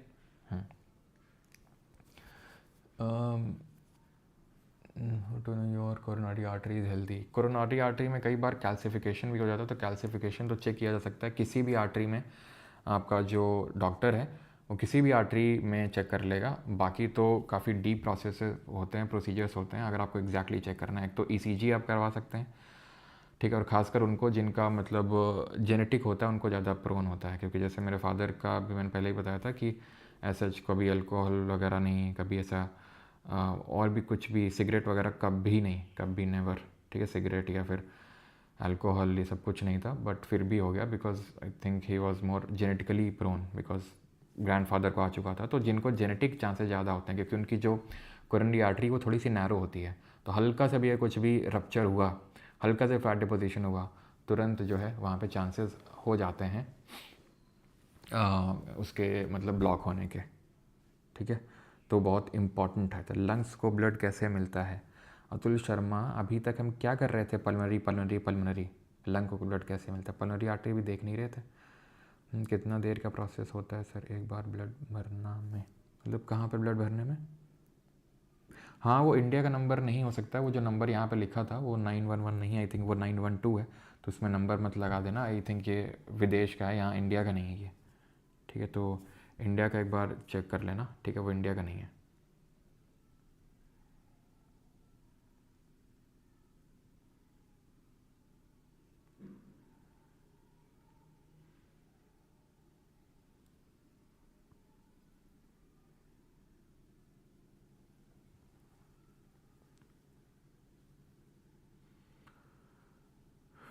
डेली रजिस्टर कंपलसरी हाँ कर सकता हूँ।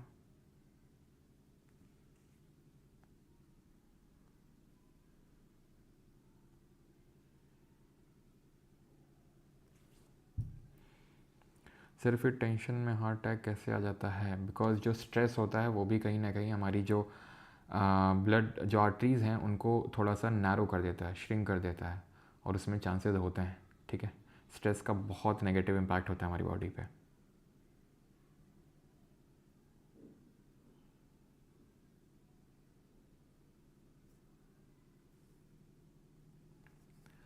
ये वाला कंपोनेंट हम पूरा देख चुके हैं पहले ही, ठीक है, जिसमें कि लिक्विड पार्ट होता है, प्लाज्मा होता है, उसमें मेन पार्ट होता है, देन सॉलिड पार्ट में RBC WBC और प्लेटलेट होती हैं, ठीक है। ये आई थिंक फिर से रिपीट करने की ज़रूरत नहीं है, पहले ही हम लोग पढ़ चुके हैं सारा कुछ, ठीक है। ऑलराइट, ये न्यूट्रोफिल्स, मोनोसाइट्स, यासिनोफिल्स, बेसोफिल्स, लिम्फोसाइट्स, ये सब पहले ही पढ़ चुके हैं। ये सब किसके टाइप्स हैं?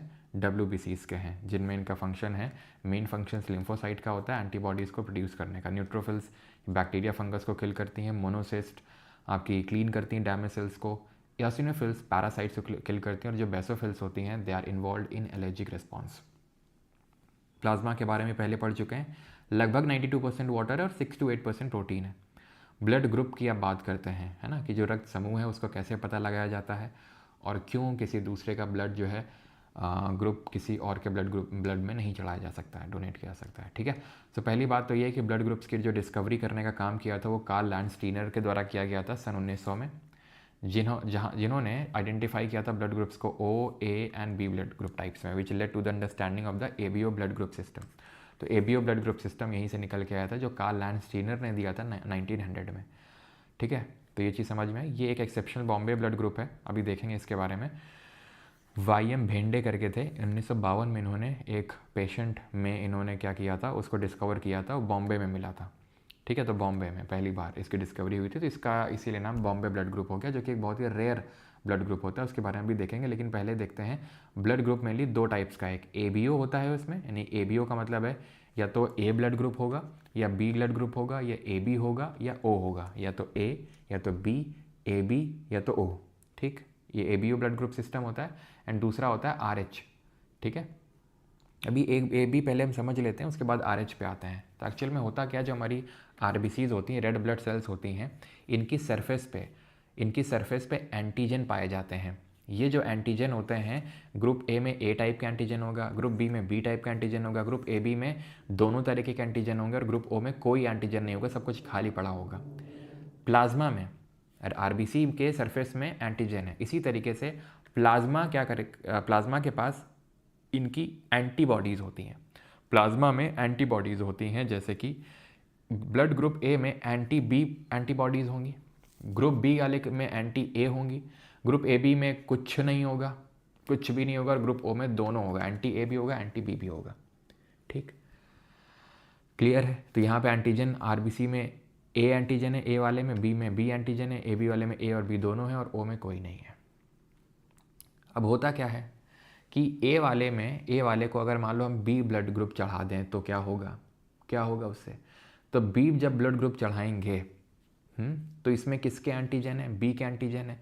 अब बी के एंटीजन हैं, और यहाँ पे आप देखोगे तो बी की एंटीबॉडीज़ पड़ी हुई हैं, ये इसको क्या करेंगी, फाइट करेंगी, और इसी वजह से यहाँ पे इंसान की तुरंत डेथ हो जाती है। अगर आपने किसी दूसरे ब्लड ग्रुप का खून चढ़ा दिया किसी के अंदर, तो तुरंत यहाँ पे डेथ हो जाती है, और उसको चेक करना कोई ऐसा हेक्टिक प्रोसेस नहीं होता है। उसको माइक्रोस्कोप से अगर आप ब्लड में ऑब्जर्व करोगे, हल्का सा blood low, like for example एक बूंदी ब्लड लोगे आप, और उसको थोड़ा सा ऐसा रब करके माइक्रोस्कोप से चेक करते हैं, तो उसकी सरफेस पे, आरबीसी की सरफेस पे साफ नज़र आ जाता है कि ये ए का है एंटीजन, या बी का है, या ए बी का है, क्या है यहाँ पे। एंटीजन नहीं है तो मतलब ओ है, दोनों है तो ए बी है, ए का है तो ए और बी का है तो बी।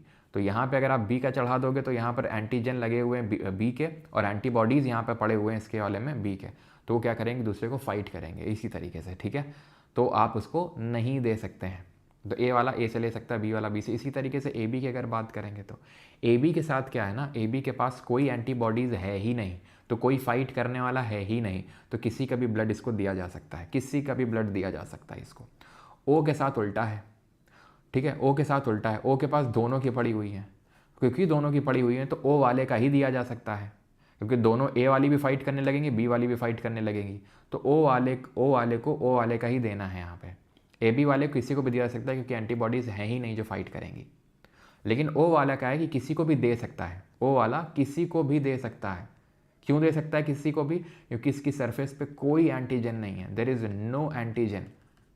ठीक है, देयर इज़ नो एंटीजन, तो कोई यहाँ पर एंटीजन ना होने की वजह से ग्रुप ओ जो है ये किसी को भी दे सकता है, इसलिए इसको यूनिवर्सल डोनर यानी कि सर्वदाता बोलते हैं। और क्योंकि ये किसी से भी ले सकता है, ए से, बी से, ओ से, किसी से भी, तो इसीलिए इसको यूनिवर्सल रेसिपिएंट बोलते हैं, यानी कि सर्वग्राही बोलते हैं। अब ये पॉजिटिव नेगेटिव भी हम देखते हैं ब्लड टाइप में, ब्लड ग्रुप में, कि पॉजिटिव है नेगेटिव। एक्चुअल में एक एंटीजन के अलावा जो आरबीसी होती है उसकी सरफेस में उस एंटीजन के अलावा एक आरएच फैक्टर नाम का एक प्रोटीन होता है। ठीक है, रीसेस फैक्टर जिसको बोलते हैं, जो एक तरीके का प्रोटीन है। अगर वो प्रोटीन मौजूद है आरबीसी की सरफेस पे तो उसको हम पॉजिटिव बोल देते हैं, और अगर नहीं है तो उसको हम नेगेटिव बोल देते हैं। यानी कि अगर मैंने बोला ए पॉजिटिव, तो इसका मतलब है आरबीसी की सरफेस पे ए वाले का एंटीजन होगा, प्लस इसमें आरएच प्रोटीन भी होगा, इस तरीके से। यानी कि अगर ये ए प्लस है तो इस तरीके से आप समझ लो। ठीक है, ये आरएच प्रोटीन हो गया, ये एंटीजन हो गया, ये आरएच प्रोटीन हो गया, इस तरीके से। और अगर ए नेगेटिव है तो मतलब इसमें कोई एंटीजन नहीं है, सॉरी इसमें कोई आरएच प्रोटीन नहीं है, सिर्फ ए एंटीजन है। इसी तरीके से पॉजिटिव नेगेटिव का खेल चलता है। तो ए पॉजिटिव किसको दे सकता है, किससे ले सकता है, वहाँ पे लिखा है। ओ वाला जो है वो सबको दे सकता है, सबको दे सकता है, ठीक है। ओ वाला सबको दे सकता है, और ए वाला ए पॉजिटिव से और ए नेगेटिव से ले सकता है, ठीक है। ए नेगेटिव वाला सिर्फ ए नेगेटिव से और ओ नेगेटिव से ले सकता है। ओ पॉजिटिव अगर आप देखो तो हर किसी को दे सकता है, ओ वाले को, ए वाले को, बी वाले को और ए बी वाले को, लेकिन ले सिर्फ ओ वाले से सकता है। ए बी वाला दे सिर्फ अपने वाले को सकता है, लेकिन ले सबसे सकता है, यानी कि बेनिफिट में रहते हैं ए बी पॉजिटिव वाले, क्योंकि किसी से भी ले सकते हैं लेकिन दे सिर्फ ए बी कर सकते हैं। नुकसान में ये रहते हैं, ये मुश्किल हो जाता है क्योंकि ओ रेयर थोड़ा सा होता है, क्योंकि वो किसी से भी ले नहीं सकते हैं, ले सिर्फ ओ वाले से ही सकते हैं। तो दिक्कत यहाँ पे ये हो जाती है। आप लोगों का ब्लड ग्रुप क्या है? क्यों? मेरा तो खैर बी पॉजिटिव है, बी पॉजिटिव, ओके। तो मैं किससे ले सकता हूँ? बी पॉजिटिव से भी, बी नेगेटिव से भी, ओ पॉजिटिव से भी और ओ नेगेटिव से, ओके। तो खैर यहाँ पे आते हैं, अभी एक्सक्रीटरी सिस्टम पढ़ते हैं। बाकी जल्दी से बताइए, यहाँ तक किसी को डाउट तो नहीं है? एनीवन?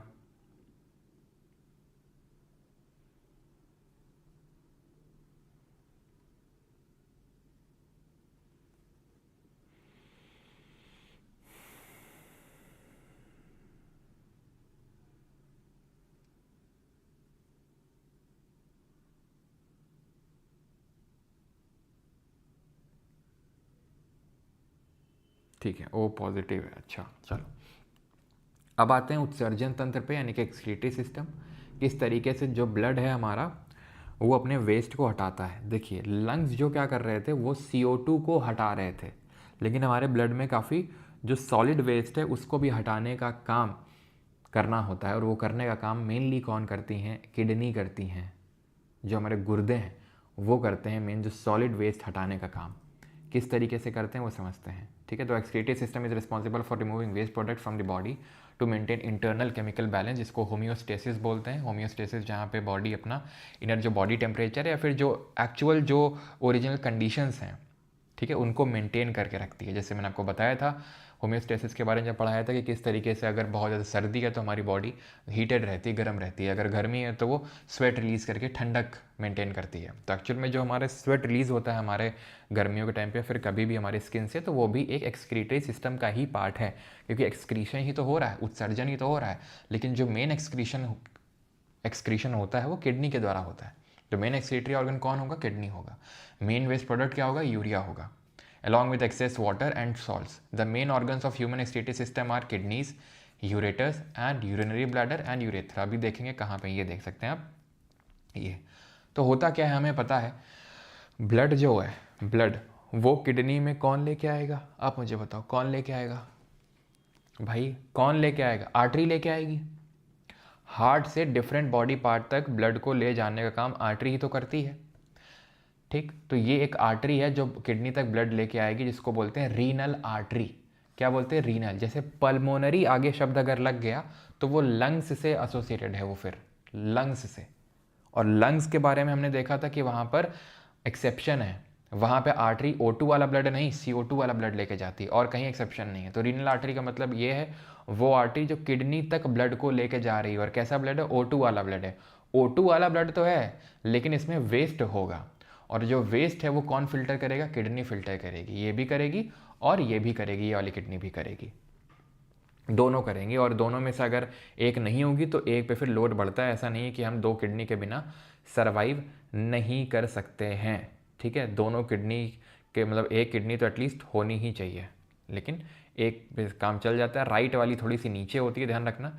ये थोड़ी सी नीचे इसलिए होती है बिकॉज इसको लिवर को पोजीशन देनी होती है, ठीक है। लिवर को पोजीशन देने की वजह से थोड़ा सा 2 से 5 सेंटीमीटर नीचे होती है। अच्छा, एक चीज़ मुझे आप लोगों को बतानी है, जो हम लोगों ने रिप्रोडक्शन वाला चैप्टर किया था वहाँ पे एक करेक्शन कर लीजिएगा। यूम्बिलिकल हमने देखा था, एक तो यूम्बिलिकल आर्टरी थी, यूम्बिलिकल वेन थी। यहाँ पर भी थोड़ा सा एक्सेप्शन बोल रहा है, फिर जो भी, ठीक है, प्रॉपर एक्सेप्शन तो नहीं होगा। तो यूम्बिलिकल आर्टरी कितनी होती हैं? 2 होती है। यूम्बिलिकली वेन 1 होती है, ठीक है। मैंने आपको बताया था वेस्ट को कैरी करने के लिए 2-2 नसें लगती हैं, क्योंकि वेस्ट ज़्यादा सेक्रीट करता है जो बेबी होता है, और न्यूट्रिएंट्स लाने के लिए सिर्फ एक में ही काम चल जाता है। तो न्यूट्रिएंट्स ये वेन लेके आती है, ध्यान रखिएगा। जो O2 और ये सब ग्लूकोज वगैरह सब ये है ना, ये न्यूट्रिएंट्स लेके लाने का काम वेन करती है, यूम्बिलिकल वेन, जो कि यूम्बिलिकल कॉर्ड का पार्ट है जो प्लेसेंटा से कनेक्टेड है। और ये क्या करती है, ये वेस्ट लेके जाती है, दो दो होती हैं यूम्बिलिकल आर्टरी। तो वहाँ पर आई थिंक वेन और आर्टरी थोड़ा सा एक्सचेंज हो गया था, तो इसको सही कर लीजिएगा। यूम्बिलिकल आर्टरी वेस्ट दो हैं, यूम्बिलिकल आर्टरी दो हैं, वेस्ट लेके जाती हैं, और वेन जो है वो एक ही है जो कि न्यूट्रिएंट्स कैरी करती है, ठीक है। तो रीनल आर्टरी क्या कर रही है, ब्लड लेके आ रही किडनी तक, और किडनी क्या करेगी, इसको अब फिल्टर करेगी। क्या करेगी, फिल्टर करेगी, और फिल्टर करने के बाद जो भी वेस्ट होगा वो वेस्ट को यहाँ डाल देगी। कहाँ पे, ये हैं आपके यूरेटर, दो यूरेटर हैं, दोनों किडनी से अटैच्ड हैं, और ये कॉमन हमारे ब्लैडर में आ जाते हैं, जहाँ पे हमारा यूरिन स्टोर होता है, और फिर यूथ्रा के थ्रू निकल जाता है हमारा यूरिन, ठीक है। अब किडनी की अगर बात करेंगे, साइज़ इनका 10 से 12 सेंटीमीटर। आप देख सकते हैं कितनी छोटी होगी किडनी, क्योंकि 15 सेंटीमीटर की भी नहीं, यानी कि जो हमारी नहीं स्केल आती थी 15 सेंटीमीटर की, उतनी लेंथ भी नहीं है इसकी, है ना। 5 से 7 सेंटीमीटर की इसकी चौड़ाई है, विड्थ है, और 2 से 3 सेंटीमीटर की इसकी थिकनेस है। एवरेज वेट की बात करेंगे तो 120 टू 170 ग्राम का वेट होता है। बीन शेप का ऑर्गन है, ठीक है, दोनों साइड देखने को मिलेगा। ऑन द इधर side of the backbone just below the rib cage हमें देखने को मिलेगा, ठीक है। एंड राइट यानी कि थोड़ा सा डॉर्सल साइड में है, पीछे साइड में है। Right kidney is position slightly lower in comparison to left kidney located on dorsal side. Main function क्या है, filter blood to remove urea हटाना, ठीक है, एक्सेस सॉल्ट, वाटर और यूरिन को हटाना, ठीक है, इन सबको हटाना। अब होता क्या है ना कि ये यूरिया एक्चुअल में बनता किससे है, मेनली अमीनो एसिड से बनता है, और जो प्रोटीन है, प्रोटीन अमीनो एसिड्स के बने हुए होते हैं। तो प्रोटीन जब टूटता है तो अमीनो एसिड में टूटता है। तो जो लोग बहुत ज़्यादा प्रोटीन कंजम्पशन करते हैं ना, तो उनका फिर किडनी को ज़्यादा काम करना पड़ता है, ज़्यादा चीज़ें रिमूव करनी पड़ती है, और उस केस में किडनी डैमेज का खतरा रहता है। तो जो लोग भी बहुत ज़्यादा चिकन, बहुत ज़्यादा ये जिम जाते हैं, तो बहुत ज़्यादा जो प्रोटीन ओवर कंजम्पशन कर लेते हैं, उनको सबसे पहले अगर दिक्कत होगी तो किडनी में ही उनको प्रॉब्लम होगी, किडनी उनकी डैमेज होगी। तो इसीलिए बहुत अवेयर रहें इस चीज़ को कि प्रोटीन इज़ नेसेसरी। और इंडियंस अगर बात करें तो प्रोटीन डेफिशिएंट ही हैं ज़्यादातर इंडियंस, प्रोटीन डेफिशिएंट हैं, विटामिन डी डेफिशिएंट हैं, but that does not mean कि ओवर कंजम्पशन आप कर लें प्रोटीन का, ठीक है। Protein is necessary for the growth बहुत सारी चीज़ों के लिए, लेकिन over consumption is not a good thing. लेकिन मोस्टली हमारे इंडियंस, ठीक है, इंडिया में लोग जनरली प्रोटीन डेफिशिएंट ही होते हैं, विटामिन डी डेफिशिएंट ही होते हैं, और ख़ासकर जो विमेन होती हैं, ठीक है, वो तो उनका तो और ही प्रोटीन लेवल कम रहता है लेवल, ठीक है। तो ये सब रिमूव करने का काम किसका होता है, किडनीज़ का होता है। Each kidney contains about 1 million nephrons. अभी किडनी में क्या ऐसा होता है कि वो इसको ब्लड को रिफाइन कर देते हैं, इसमें नेफ्रॉन होते हैं। एक किडनी में मिलियंस यानी कि लगभग 10 लाख से भी ज़्यादा न्यूरॉन्स होते हैं। जैसे कि हमारे नर्वस सिस्टम में बेसिक फंडामेंटल यूनिट होती है न्यूरॉन। हमारी बेसिक फंडामेंटल यूनिट बॉडी की क्या है, सेल है। पहले दिन पढ़े थे, cell is the basic fundamental unit of life. तो हमारी जो नर्वस सिस्टम में सेल है वो न्यूरॉन है। इसी तरीके से किडनी जो सेल का बना हुआ होता है उसको नेफ्रॉन बोलते हैं। तो नेफ्रॉन का कुछ ऐसा स्ट्रक्चर है कि वो पूरे ब्लड को क्या कर देता है, रिफाइन कर देता है, जो कि अभी हम देखेंगे। बाकी किडनी के बारे में ध्यान रखिएगा कि इसका जो आउटर लेयर है उसको रीनल कॉर्टेक्स बोलते हैं। अंदर का जो पार्ट होता है वो मेडुला हो जाता है, लेकिन बाहर का उसको बोलते हैं रीनल कॉर्टेक्स। ये हिंदी में लिखा हुआ है, एक बार जरा इसको पढ़ेंगे जरा ध्यान से। देख लिया आपने, इसको एक बार देख लीजिए अच्छे से। ऑलराइट, ठीक है। तो यहाँ पर ये आउटर पार्ट है आपका रीनल कॉर्टेक्स, ठीक है, और ये अंदर वाला जो हिस्सा है इसको क्या बोलते हैं, मेड्यूला बोलते हैं, रीनल मेडुला, ठीक है। वैसे और अंदर जाओगे तो रीनल पेपिला आएगा, रीनल पिरामिड आएगा, लेकिन उतना इंपॉर्टेंट नहीं, बस ध्यान रखना बाहर है कॉर्टेक्स, अंदर है मेडुला। नेफ्रॉन के स्ट्रक्चर पे आते हैं। तो nephron is the basic unit of kidney. Nephron remove waste material from blood through ultrafiltration. कैसा अल्ट्राफिल्ट्रेशन होता है, तो देखो ये रीनल आर्टरी सबसे पहले आती है, ठीक है। रीनल आर्टरी आई, ब्लड लेके आई। O2 तो है इस ब्लड में लेकिन वेस्ट बहुत सारा है, ठीक है। O2 तो है इस ब्लड में लेकिन वेस्ट बहुत सारा है, ठीक है। ये यहाँ पर ये जो आर्टरी है ये इस तरीके से गुच्छा नुमा स्ट्रक्चर होता है यहाँ पर नेफ्रॉन में, ये गुच्छा टाइप। यहाँ पे जब गुच्छे टाइप में ये बन जाएगी, इसको जो ये सी शेप का आपको दिख रहा है, ठीक है, इन्वर्टेड सी शेप, ये आपका कहलाता है बोमैंस की कैप्सूल। बोमैंस कैप्सूल बोलते हैं इसको, ठीक। तो जब ये आता है आपका ब्लड, जिसमें O2 तो है लेकिन इसमें वेस्ट है, ये क्या करता है यहाँ पे फिल्टर कर देता है, फिल्टर कर देता है, और यहाँ से पूरे ब्लड निकल जाता है। यानी कि ब्लड का जो मोस्ट ऑफ द पार्ट है वो ये बोमैंस कैप्सूल ले लेता है। बाकी बस जो हमारा RBC वगैरह है ना, सॉलिड पार्ट वगैरह, वो हटा देता है, वो छोड़ देता है, वो निकाल देता है। लेकिन प्लाज्मा में जो पानी था, ग्लूकोज था, मतलब अच्छी बुरी चीज़ें ज़्यादातर ले लेता है, और RBC वगैरह को छोड़ देता है यहाँ पर, ठीक है। RBC वगैरह जो है उनको छोड़ देता है, बाकी सबको ले लेता है। और जो ले लेता है उसको बोलते हैं फिल्ट्रेट। उसको क्या बोलते हैं, फिल्ट्रेट, उसको बोलते हैं फिल्ट्रेट। तो Bowman's capsule cup shaped structure है that encloses the glomerulus. Glomerulus bunch है कैपिलरीज का where blood is filtered, the filtration of blood in glomerulus about 1100 से 1200 ml यानी कि लगभग 1.2 litres of blood is filtered by the kidney per minute. हर minute इतना blood filter होता है। हो गया अभी, पूरा फिल्टर थोड़ी ना हुआ है, क्योंकि ब्लड के बहुत सारे न्यूट्रिएंट्स भी खींच लिए थे इसने। जो ये बोमैन्स कैप्सूल था ग्लोमेरुलस था, उसने बहुत सारी इंपॉर्टेंट चीज़ें खींच ली थी। इसके बाद जो ब्लड ये है आपका बोमैन्स कैप्सूल, दिख रहा है आपको ये इसके बाद ये पहुंचेगा पीसीटी में, प्रॉक्सिमल कन्वोल्यूटेड ट्यूब्यूल में। यहाँ पे क्या होगा, यहाँ पे जितनी भी उसने चीज़ें अच्छी वाली एब्जॉर्ब कर ली थी वो फिर से ब्लड में रीअब्जॉर्ब हो जाएंगी, क्योंकि इसके इर्द गिर्द आपको छोटी छोटी कैपिलरीज देखने को मिलेंगी। ठीक है, तो डिफ्यूजन के प्रोसेस के थ्रू रीअब्जॉर्ब कर लेगा useful substances like glucose, water, salt, जो कि फिल्ट्रेट में आ गया था, फिल्टर करते वक्त ये आ गई थी ये भी चीज़ें, तो ये फिर से ब्लड में पहुँच जाएंगी पीसीटी में। पीसीटी के बाद आएगा ये डीसीटी, डिस्टल कन्वोल्यूटेड ट्यूब्यूल। ये डिस्टल कन्वोल्यूटेड ट्यूब्यूल क्या करता है, जितने भी और वेस्ट हैं ब्लड में प्रेजेंट है वो डाल देता है। और इस पीसीटी और डीसीटी के बीच में ये है आपका लूप ऑफ हेनले, ऐसे करके ऐसे, ये है इसका डिसेंडिंग लिम्ब और ये इसका असेंडिंग लिम्ब। मेनली इसमें क्या होता है, इसमें वाटर का रीअब्जॉर्प्शन होता है, बस ये ध्यान रखिएगा। ठीक है, यानी कि यहाँ पर कैपिलरीज का नेटवर्क फैला हुआ होगा और इसके थ्रू यानी लूप ऑफ हेनले के थ्रू उन कैपिलरीज में जितना भी वाटर है वो एब्जॉर्ब हो जाएगा। फिर ये जो डिस्टल कन्वोल्यूटेड ट्यूब्यूल है डीसीटी, इसमें बाकी के जो भी टॉक्सिन्स वगैरह हैं वो सब चले जाएंगे और ये कलेक्टिंग डक्ट में finally collects the urine and passes it to the renal pelvis. और जेजीए जो होता है it is responsible for regulating the blood pressure and glomerular filtration rate. ठीक है, तो ये जो ग्लोमेरुलस ने सबसे पहले अंदर लिया इसको बोलते हैं अल्ट्रा फिल्ट्रेशन।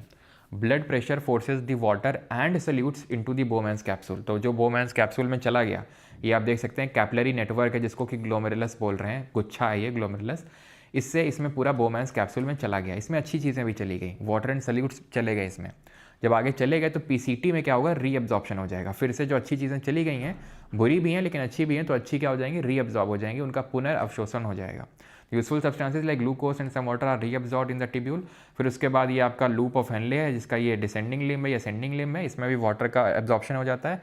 ठीक है, और ये पीसीटी में हो रहा था रीअब्जॉर्प्शन, पीसीटी में। ठीक है, एंड देन डीसीटी आता है जिसमें some extra waste are actively secreted into the tubule, यानी जो एक्स्ट्रा कुछ वेस्ट है वो डीसीटी वाले में डीसीटी वाले में आ जाता है ब्लड से। कहाँ पे, ये जो पूरा कलेक्टिंग ट्यूब्यूल है उसमें। पीसीटी में क्या हो रहा है, जो अच्छी चीज़ें आ गई थी गलती से वो ब्लड को दे दी जाती हैं वापस। और डीसीटी में क्या हो रहा है, ब्लड में अभी भी जो कुछ ऐसा बाकी है जो बहुत ही छोटे साइज़ का, बहुत ही अभी फिल्टर नहीं हुआ था, वो डीसीटी वाले फेज़ में आ जाता है यहाँ पर जो कलेक्टिंग डक्ट है उसमें। और कलेक्टिंग डक्ट में पूरा वो कलेक्ट हो जाता है यूरिन आपका। ठीक है, फिर उसके थ्रू बाद में एक्सक्रीट कर देते हैं, finally urine is sent to the collecting duct. तो अल्ट्रा फिल्ट्रेशन हुआ ग्लोमेरुलस बोमैन्स कैप्सूल में, रीअब्जॉर्प्शन हुआ पीसीटी में, सेक्रीशन हुआ डीसीटी में और एक्सक्रीशन हो जाएगा फिर कलेक्टिंग डक्ट से। ठीक है, तो आप फिर से यहाँ पे देख लो, जो ये ब्लड लेके आता है उसको बोलते हैं एफरेंट आर्ट्रियोल।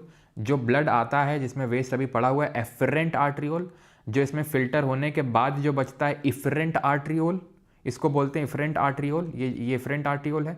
इसके बाद क्या होगा, पीसीटी में ये कैपिलरी नेटवर्क आपको दिख रहा है, ये कैपिलरी नेटवर्क, तो यहीं पे ही क्या होता है, रीअब्जॉर्ब कर लेता है ये, जो बाकी इंपॉर्टेंट चीज़ें भी चली गई थी। ठीक है, यहाँ भी कैपिलरी नेटवर्क है जिसको लूप ऑफ हेनले बोल रहे हैं, जिसका ये डिसेंडिंग और ये असेंडिंग ले में वाटर वगैरह एब्जॉर्ब हो जाता है यहाँ पर। डीसीटी में क्या है, डीसीटी में जो बाकी टॉक्सिन्स अगर ब्लड में रह गए वो फिर से इस ब्लू वाली इसमें पाइप में चले जाएंगे और ब्लू वाली पाइप में जाके कहाँ पे कलेक्ट हो जाएंगे, कलेक्टिंग डक्ट में। ठीक है, और फिर कलेक्टिंग डक्ट से वो पूरा पास ऑन हो जाएगा। फिर से आप देखो, फिर से रिवाइज करो, यहाँ पे एफरेंट आर्ट्रियोल से आया, इफरेंट से गया। ठीक है, ये पीसीटी है, प्रॉक्सिमल कन्वोल्यूटेड ट्यूब्यूल। यहाँ पे सेलेक्टिव रीअब्जॉर्प्शन होता है ग्लूकोज का बाई एक्टिव ट्रांसपोर्ट। फिर ये लूप ऑफ हेनले में क्या हो रहा है, वाटर एब्जॉर्ब हो रहा है, रीअब्जॉर्ब हो रहा है। फिर ये आपका डीसीटी में क्या हो रहा है, डीसीटी में क्या हो रहा है, ठीक है, डीसीटी में जो बाकी के टॉक्सिन्स हैं वो डिपॉजिट हो रहे हैं। ठीक है, the remaining fluid in the collecting duct will form the urine. तो यूरिन फाइनली बन जाता है यहाँ पे कलेक्टिंग डक्ट में। ठीक है, और कलेक्टिंग डक्ट में क्या होगा, ये जो हमारे यूटेरस हैं, आपको पता है ऐसे किडनी थी दो। ठीक है, किडनी से दो यूरेटर लगे हुए थे और फिर एक कॉमन आपका यूरिनरी ब्लैडर था और ये यूरेथ्रा था। ठीक है, तो यूरेटर टू नैरो ट्यूब्स हैं that carry urine from kidneys to the urinary bladder. दो संकीर्ण नलिकाएं हैं जो गुर्दों से मूत्राशय तक मूत्र को लेकर जाएंगी।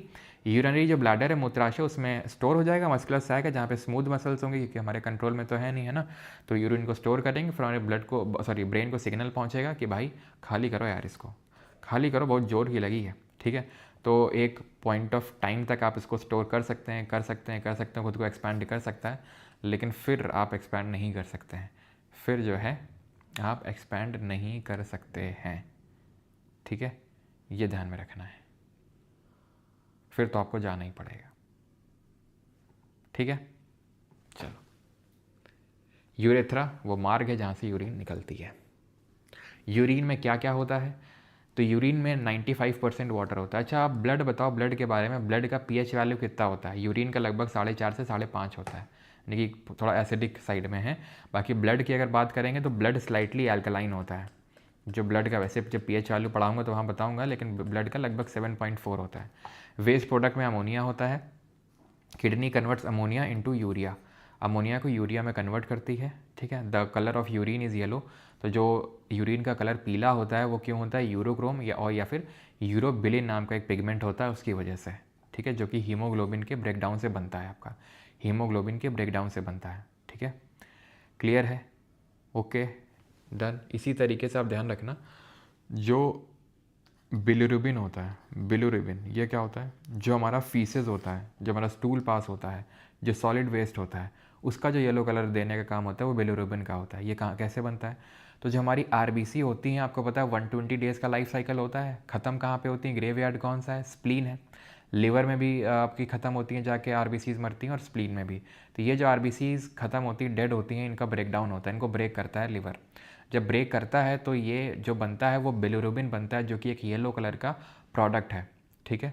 और अगर ये बहुत ज़्यादा स्टोर होता रहा और अगर लीवर ढंग से काम नहीं किया आपका, तो जॉन्डिस होने के चांस रहते हैं। जहाँ पे ये जो येलो कलर है आपके ब्लड में लीक कर जाता है और आपकी आँखें, जैसे पूरी स्किन पीली पड़ गई, आँखें पीली हो जाती, तो जॉन्डिस में यही होता है। जो बिलिरुबिन होता है ये ढंग से फ़िल्टर आउट नहीं हो पा रहा, बॉडी से नहीं निकल पा रहा, क्योंकि आपके लीवर में कुछ तो प्रॉब्लम है। मलेरिया वगैरह जब होता है तो उसके बाद तुरंत जॉन्डिस होने के चांसेस इसीलिए रहते हैं क्योंकि लिवर काफ़ी ज़्यादा हद तक इम्पैक्ट होता है। तो बिलिरुबिन वो है, एंटर कर जाता है, जिसकी वजह से जॉन्डिस, जिसमें पीलापन आ जाता है, इसको पीलिया बोलते हैं, वो हो जाता है, ठीक है। क्लियर है? और लिवर डैमेज आपका अल्कोहल कंजम्पशन में भी होता है, बिकॉज होता है कि जब आप अल्कोहल कंजम्पशन करते हैं तो स्टमक में गया, फिर स्मॉल इंटेस्टाइन, और वो पास ऑन कर देता है लिवर को, लिवर उसको फ़िल्टर करता है। जब फ़िल्टर करता है तो एक चीज़ प्रोड्यूस होती है जिसको हम बोलते हैं एसिटल्डिहाइड, एसिटल्डिहाइड CH3CHO, ठीक है, एसिटल्डिहाइड। ये जो एसिटल्डिहाइड होता है ये बहुत ही पॉइजनस नेचर का होता है। वैसे तो पूरी कोशिश करता है आपका लिवर कि वो टॉक्सिन्स को हटा दे, लेकिन उसके बावजूद भी जो एसिटल्डिहाइड प्रोड्यूस होता है ये बड़ा खतरनाक होता है। ये आपके ब्रेन तक ही पहुंच सकता है, यानी कि नर्वस सिस्टम तक पहुंच सकता है, और बॉडी के और भी डिफरेंट पार्ट्स तक पहुंच के उनको इफेक्ट करता है। और वो जो लिवर खुद है, क्योंकि उसको इतना काम करना पड़ता है, ये एसिटल्डिहाइड का डिपोजिशन भी हो जाता है, जिसकी वजह से फैटी लिवर हो जाता है। यानी कि आप, हो सकता है कि जितना फ़ैट आपके लिवर में डिपॉजिट हो, जब आप बहुत ज़्यादा फैटी चीज़ें खाएं, पता चला आप 4-5 साल में आप खा रहे हैं फैटी चीज़ें और आपका लिवर फैटी हो गया बहुत ज़्यादा, ठीक है, जो लिवर कैंसर का सबसे पहला स्टेज होता है, वैसे समझ लो, ठीक है। तो उस केस में, मतलब अगर आप अल्कोहल कंजम्पशन मान लो कि आपने 1 हफ्ते तक किया, तो आप समझ लो कि जो आप 4-5 साल जितना फ़ैट कंजम्पशन करके फैटी लिवर बनाएंगे, उतना हो सकता है कि आप कॉन्टीन्यूस 1-2 हफ्ते में ही अल्कोहल भयंकर कंजम्पशन करके फैटी लिवर बना लें। तो बहुत हाई चांसेस रहता है, जो लोग अल्कोहल फ्रीक्वेंटली कंज्यूम करते हैं उनका फैटी लिवर होने के चांसेस बहुत ज़्यादा रहते हैं। तो अल्कोहल कंज्यूम ना करें, नहीं तो फिर क्या होगा, नहीं तो फिर एसिटल्डिहाइड बनेगा, और एसिटल्डिहाइड बहुत पॉइजनस होता है, ठीक है। जब आप मेथनॉल कंजम्पशन कर लेते हैं, तो मैंने आपको बताया था, वैसे तो केमिस्ट्री में बताऊंगा मेनली, मेथनॉल जो होती है ये एथनॉल तो ठीक है एक हद तक, ठीक है, लेकिन मेथनॉल पॉइजनस होती है, ये अल्कोहल पॉइजनस होता है।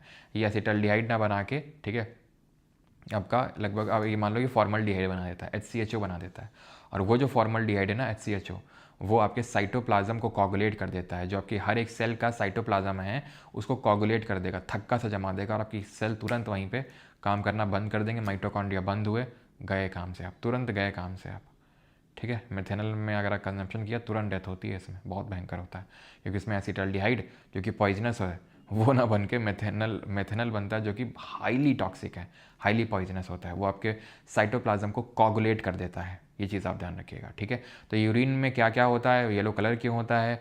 जो हमारा फीसेस होता है, यानी कि जो स्टूल पास होता है, वो उसका येलो कलर क्यों होता है? अब बाकी बहुत सारे स्टूल बहुत लोगों के मतलब अलग डिफरेंट कलर का भी होता है, मतलब डॉक्टर जनरली चेक करता है अगर आपका गट हेल्थ ठीक नहीं होता उस केस में, तो क्योंकि होता ये है कि जो बिलिरुबिन है ये जब स्मॉल इंटेस्टाइन में आता है फीसेस में, ठीक है, फीसेस के थ्रू मतलब जब बिलिरुबिन यहाँ पे आता है स्मॉल इंटेस्टाइन में, तो उसमें एक ये बिलिरुबिन एक और पिगमेंट में कन्वर्ट हो जाता है जो ब्राउनिश कलर दे देता है, ठीक है, आपका जो स्टूल होता है। खैर आगे बढ़ते हैं, डायलिसिस पे आते हैं। डायलिसिस क्या चीज़ है?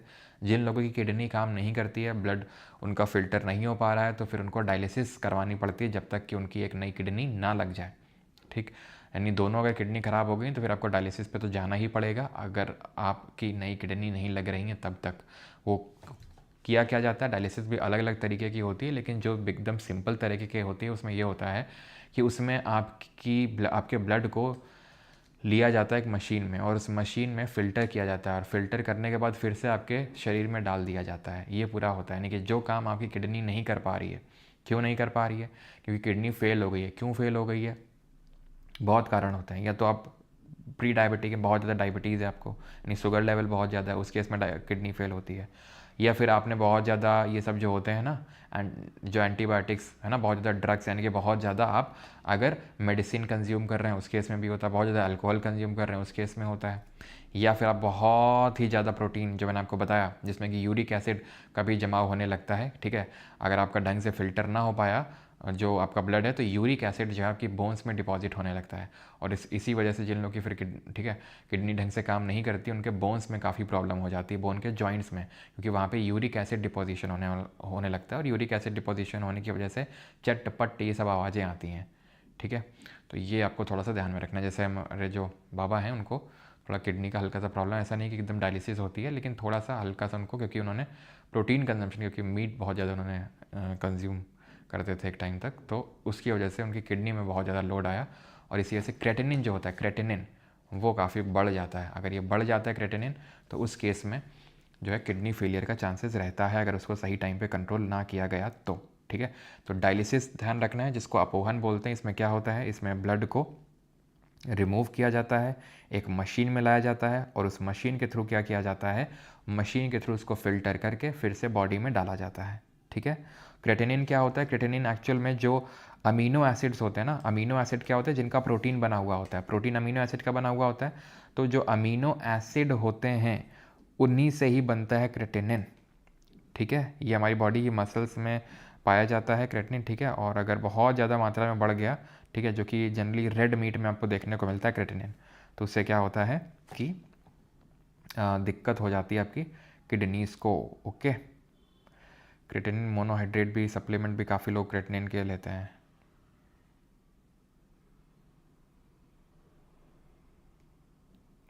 डन है यहाँ तक?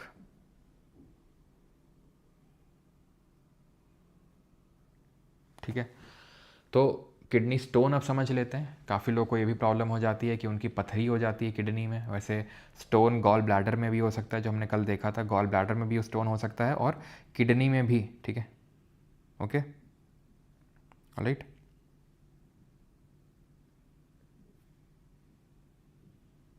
ठीक है, बहुत ज़्यादा अगर आपने पानी का कम कंजम्पशन किया, पानी अगर आप कम कंज्यूम करोगे, ठीक है, सबसे बड़ा कॉज यही होता है, पानी अगर आप कम कंज्यूम करोगे तो किडनी स्टोन होने के बहुत ज़्यादा चांसेस होते हैं।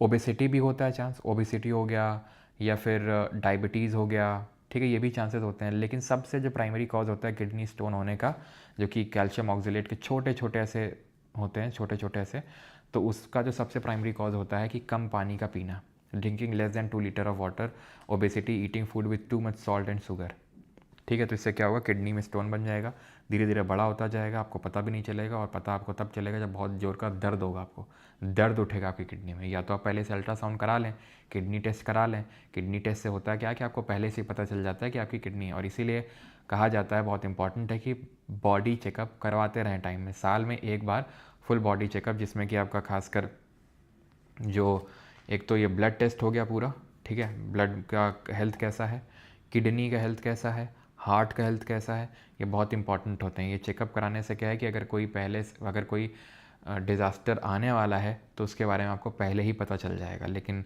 हमारी मेंटालिटी ये होती है कि अगर सब कुछ सही निकल आया तो हमें लगता है कि पैसे बर्बाद हो गए, अरे हमें तो क्या ही होगा। जैसे कि मम्मी से आप बोलोगे ना कि मम्मी करवा लो, तो हम यही बोलेंगे, अरे हमें कुछ नहीं हो रहा है, सब ठीक है। और गलती से अगर सब ठीक निकल आया तो अलग पे ले जाओगे तुम।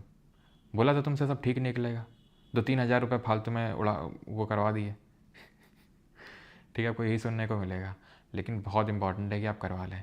सही निकलने का मतलब पैसा वेस्ट नहीं होता है। ठीक है, सही निकलने का मतलब है कि अच्छी बात है कि आपकी सारी चीज़ें हेल्दी हैं, आप कॉन्फिडेंट होकर और लाइफ अपनी जी सकते हैं, है ना।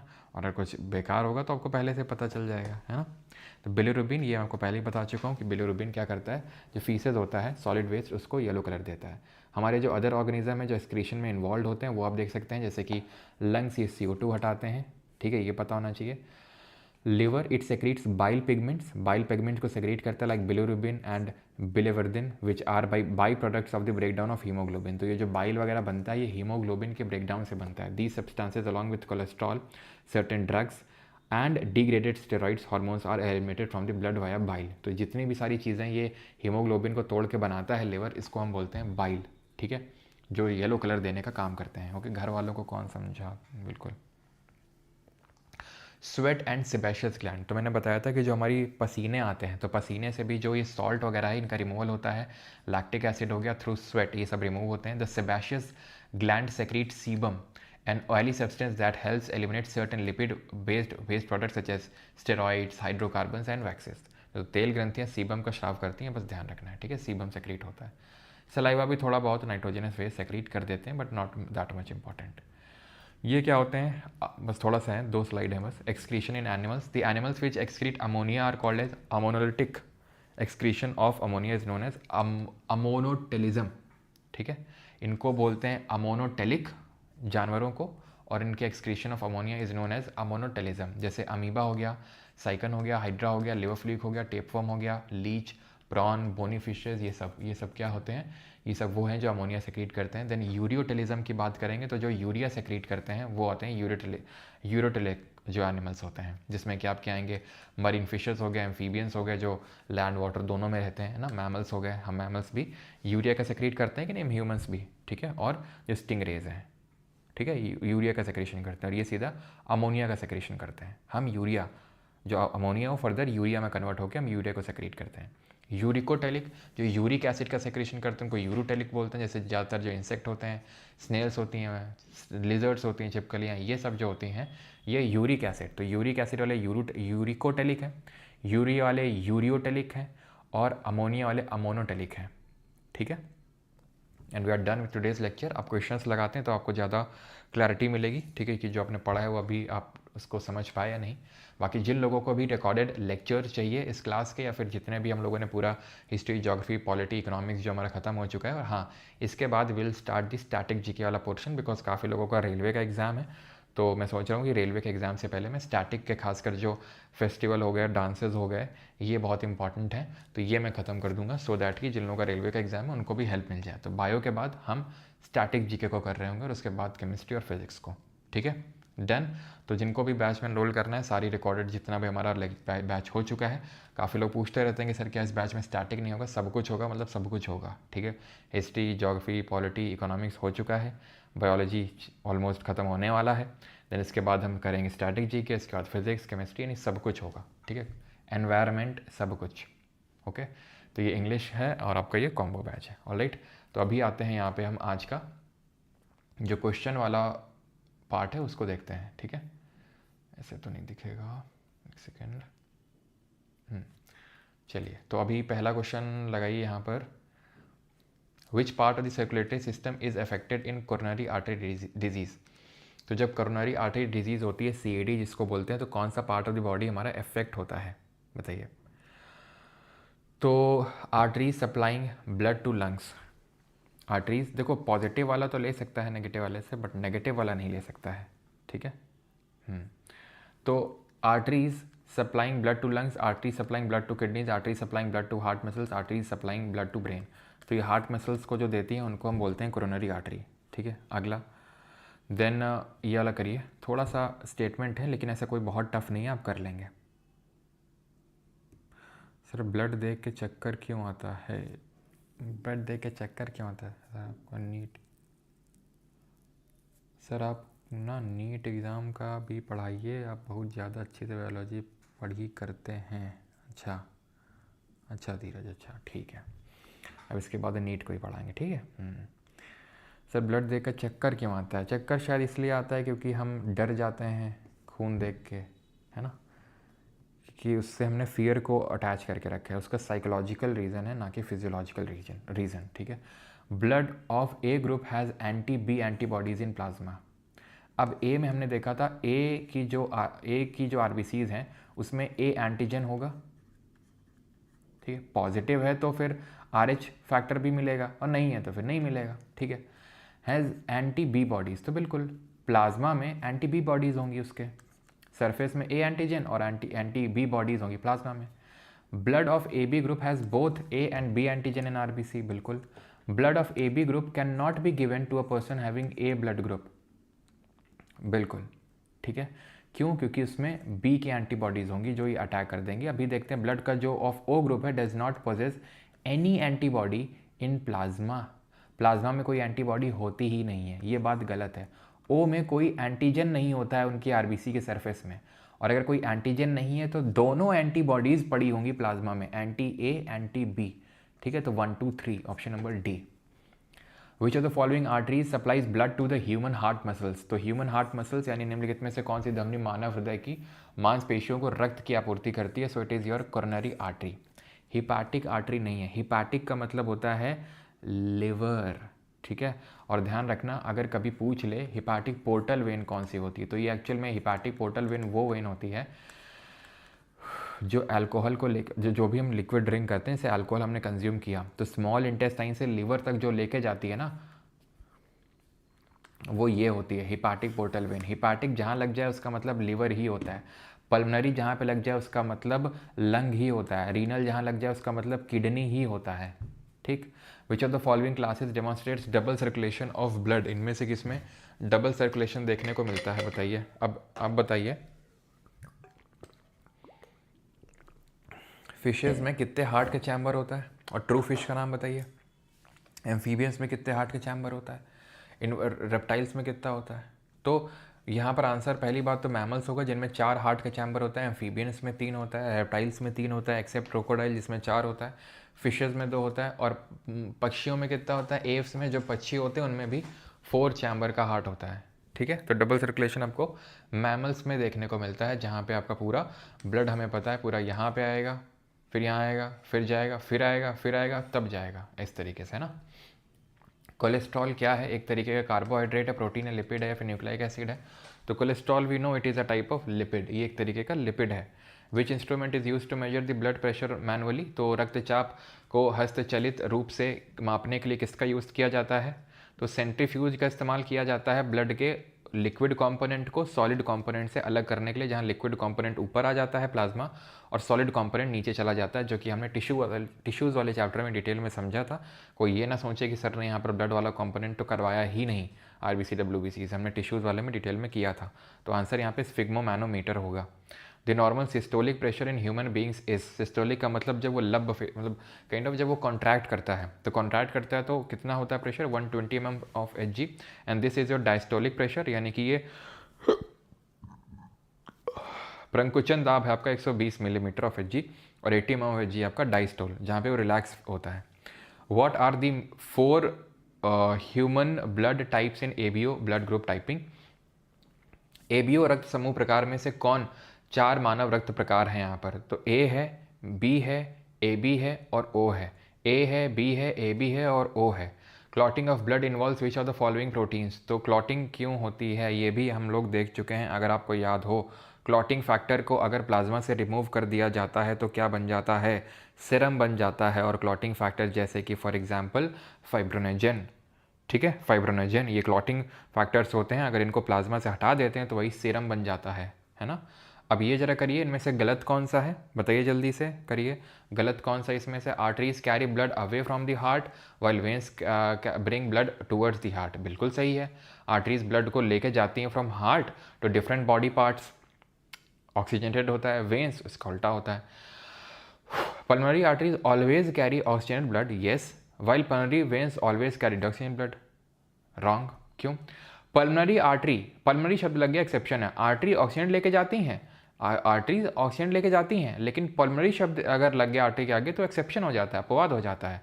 पल्मोनरी आर्टरी डीऑक्सीजनेटेड ब्लड लेके जाती है हार्ट से लंग्स तक, और पल्मोनरी वेन लंग्स से हार्ट तक ऑक्सीजनेटेड लेके आती हैं। सिंपल। आर्टरीज मोटी होती हैं बिल्कुल, ठीक है, इलास्टिक होती है उनकी wall. Arteries do not have walls but veins do have walls, ये भी हम पढ़ चुके हैं, क्योंकि वेन्स को प्रिवेंट करना है बैक फ्लो को, क्योंकि वेन्स में थोड़ा सा धीमे गति से चल रहा होता है ब्लड, ठीक है। Okay, which of the following, और ये मैंने तो आई थिंक बता दिया ना आपको कि जो हमारे छोटे बच्चे होते हैं उनमें ब्लड जो उनमें जो हार्ट बीट होती है जो बहुत जल्दी जल्दी होती है, क्योंकि वो जो बच्चे छोटे होते हैं, ठीक है, उनका हार्ट भी छोटा होता है, दिल भी छोटा होता है उनका। दिल छोटा होने की वजह से उनको जल्दी जल्दी कर कर कर कर कर तुरंत तुरंत करना होता है, और उनकी मेटाबॉलिक एक्टिविटीज़ भी ज़्यादा हो रही होती हैं, क्योंकि उनकी ग्रोथ जल्दी हो रही होती है, और ग्रोथ की वजह से मेटाबॉलिक एक्टिविटी ज़्यादा होने की वजह से उनको ज़्यादा ब्लड की सप्लाई जल्दी जल्दी चाहिए, और हार्ट वैसे भी छोटा है, तो उनका हार्ट बीट जो है हमसे, जैसे हमारा 70 से 100 है, उनका 100 से 120 रहता है जनरली, ठीक है, जो छोटे बच्चे होते हैं उनका। फिर धीरे धीरे हार्ट भी बड़ा होता रहता है, मेटाबॉलिक एक्टिविटी भी कम होती रहती है। ओके, तो ये थोड़ा सा ध्यान रखना है, ठीक है। आपको पता है हर एक सेकंड ब्लड 30 से 40 सेंटीमीटर की स्पीड से बढ़ रहा है, मतलब हर एक सेकंड में 30 से 40 हर एक सेकंड में 30 से 40 सेंटीमीटर ब्लड मूव करता है, कितनी भयंकर स्पीड होगी। इम्यून सिस्टम के लिए एंटीबॉडीज़ मैंने बताया था लिम्फोसाइट, ठीक है, तो जो हमारी WBCs हैं यानी कि ल्यूकोसाइट, उसमें जो डिफरेंट प्रकार हैं, टाइप्स हैं, उसमें से जो लिम्फोसाइट है वो सबसे इफेक्टिव एंटीबॉडीज़ प्रोड्यूस करने में है। Pulse is felt due to rhythmic contraction and relaxation of the chambers of heart, walls present in veins, aorta and main arteries, या फिर वॉल्स ऑफ द हार्ट। तो ये जो आपका पल्स है, ठीक है, तो पल्स की जब हम बात करते हैं तो पल्स क्या है, पल्स है क्या, तो ऑर्टा जब प्रेस करता है, ठीक है, एंड मेन आर्टरीज, ठीक है, रिथमिक कॉन्ट्रैक्शन और रिलैक्सेशन ऑर्टा और मेन आर्टरीज का दिखाता है ये हमें। ऑलराइट, ठीक है, तो ये थोड़ा सा अच्छा क्वेश्चन मैं बोल सकता हूँ कि नॉर्मली यहाँ पर पल्स रेट के बारे में नहीं पूछा है, थोड़ा सा एक स्टेप आगे इसने पूछा है, थोड़ा सा डिटेल में घुस के। तो ऑर्टा और जो मेन आर्टरीज का जो प्रेशर है वो पल्स रेट हमें बताता है। The blood pressure of normal human being is found to be 120/80 mmHg। These numbers represent the blood pressure at. तो ये क्या रिप्रेजेंट कर रहे हैं, तो हमने देखा था कि किस तरीके से जब पूरा यहाँ पे ब्लड आ जाता है तो पूरा हार्ट फैल जाता है, रिलैक्स कर जाता है। रिलैक्स इसलिए करता है ताकि घुस जाए जिसको जितना ब्लड को घुसना है।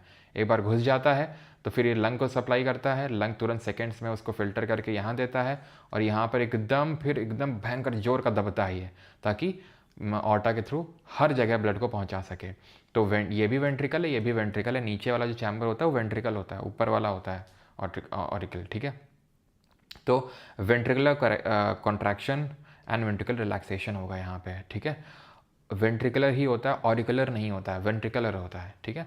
अब इसको ब्लड वेसल को फंक्शन से मैच करिए, ये भी कोई टफ क्वेश्चन नहीं है, आसानी से आप कर सकते हैं, करिए। हमें पता है, बताओ आंसर बताओ करके।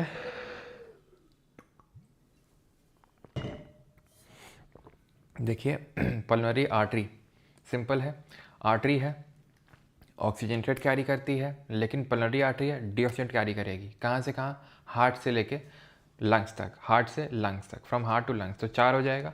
कैपिलरीज क्या है, बहुत पतली पतली connections between arteries and veins. Arteries और वेन्स के बीच कनेक्शन याद करो, जब बाइल के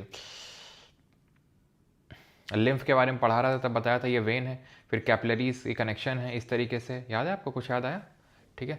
तो कैपिलरीज क्या है, connections between the arteries and veins हैं।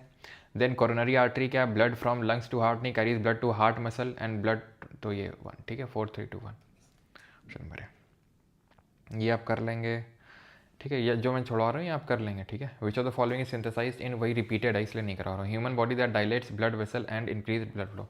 सिविल सर्विस में क्वेश्चन पूछा गया है कि कौन सा ऐसा वो है आपका जो हमारी ह्यूमन बॉडी सिंथेसाइज करती है और वो हमारी जो ब्लड वेसल्स है उनको डायलेट कर देती है। डायलेट का मतलब है फैला देती है। कल अगर आपने रील देखी हो तो जो मैंने बताया था वहाँ दिखाया था कि मधुमक्खी के काटने की वजह से क्यों किसी की डेथ हो जाती है, जो अभी कानपुर में एक एम्पायर की हुई उन्नाव में,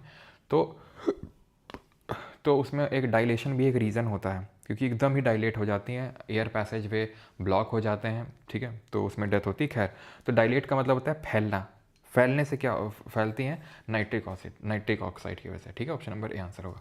which part of nephron of the human kidney is responsible for filtration of blood for excretion. कौन फिल्टर करता है, कहाँ पर अल्ट्रा फिल्ट्रेशन होता है, अल्ट्रा फिल्ट्रेशन होता है आपका बोमेंस कैप्सूल में। Option number D would be the correct answer.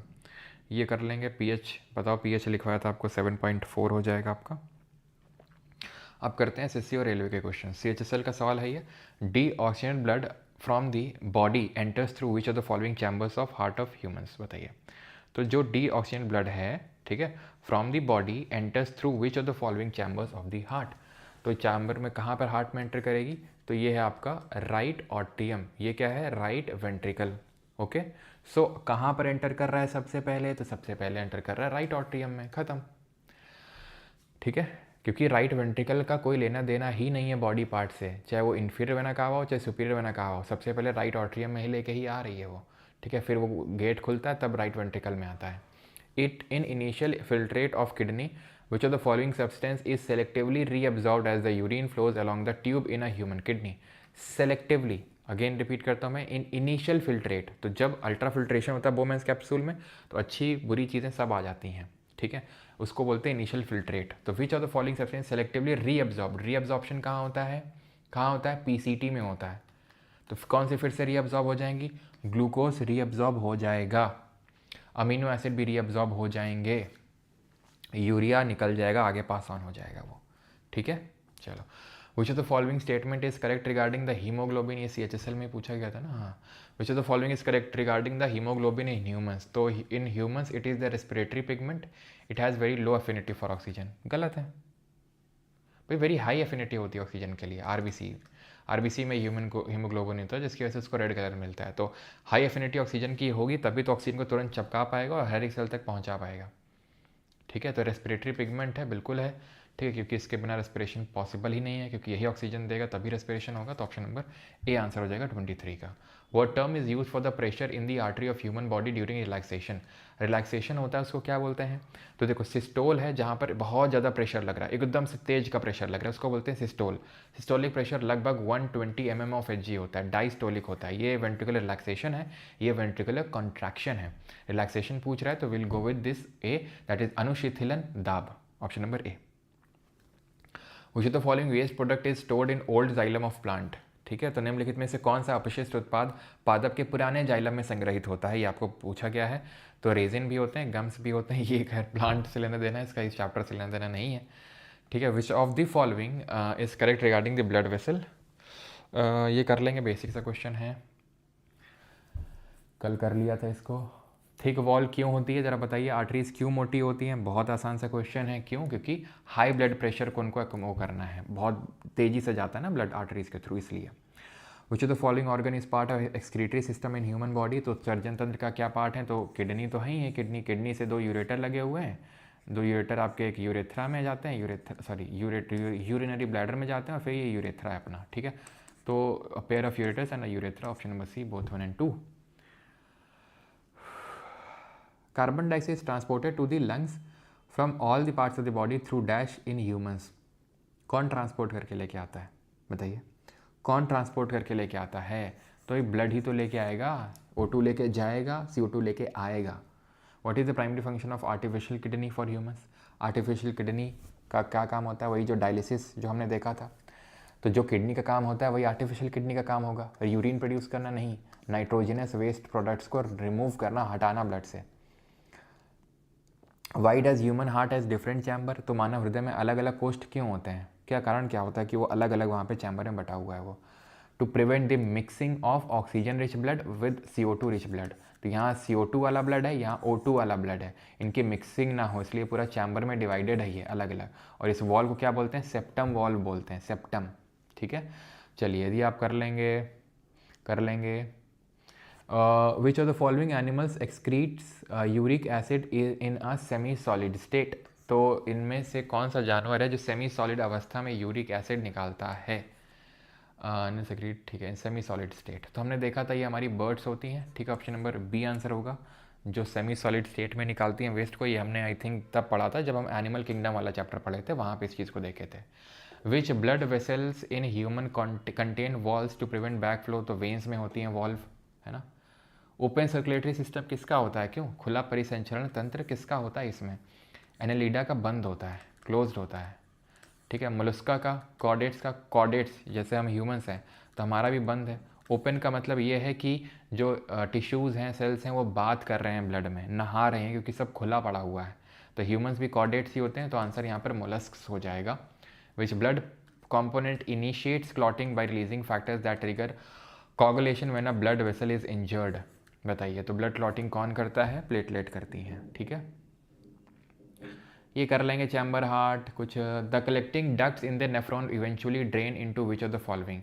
Collecting duct कहाँ पे ड्रेन करती हैं? रीनल पेल्विस में, ग्लोमेरुलस में, बोमेंस कैप्सूल। तो भैया मेरे बोमेंस कैप्सूल ये है, उसमें कैपिलरी का नेटवर्क ये है, ये एफरेंट है, ये इफरेंट है, याद आया? बोमेंस ग्लोमेरुलस, ठीक है। देन रीनल पेल्विस, ये अंदर पड़ा हुआ रीनल पेल्विस। भैया रीनल पेल्विस ये किडनी का ही है, यहाँ यहीं पे, ठीक है। रीनल पेल्विस जो पूरी किडनी है ना, उसके हिस्से को बोलते हैं रीनल पेल्विस। बच गया यूरेटर, क्यों? क्योंकि ऐसे देखो यहाँ पे था क्या, PCT, loop of Henle, DCT connected था क्या, कलेक्टिंग डक्ट, खत्म। और फिर कलेक्टिंग डक्ट कहाँ जा रहा है? यूरेटर में। फिर ऐसे दूसरी किडनी का 2 यूरेटर हो गए थे अपने, तो ऑप्शन नंबर सी, 40 का सी, ठीक है। ओके, क्लियर है? द नेफ्रॉन, एक सेकेंड, ये पूछ रहा है collecting ducts in the nephron eventually drain into which of the following. देखो बोमेंस कैप्सूल ग्लोमेरुलस तो नहीं होने वाला है यहाँ पे। नेफ्रॉन में कलेक्टिंग डक्ट, रीनल पेल्विस होगा इसका आंसर, ठीक है। रीनल पेल्विस होगा आंसर, ध्यान रखना, बिकॉज कलेक्टिंग डक्ट जो नेफ्रॉन में लगे हुए हैं, ठीक है, ये नेफ्रॉन के बाद इवेंचुअली किस में ड्रेन हो रहे हैं ये, ठीक है। तो ये जाएंगे रीनल पेल्विस में, देन रीनल पेल्विस के थ्रू यूरेटर में जाएंगे, ये ध्यान रखना, ठीक है। तो पहले रीनल पेल्विस आएगा, ये काफ़ी अच्छा क्वेश्चन है, ठीक है। दिल्ली पुलिस में पूछा गया ये पेल्विस, ठीक है। तो जो रीनल पेल्विस है, गुर्दा जो छेड़ी जिसको बोलते हैं, उसमें जाएगा पहले ये, ठीक है। क्लियर है?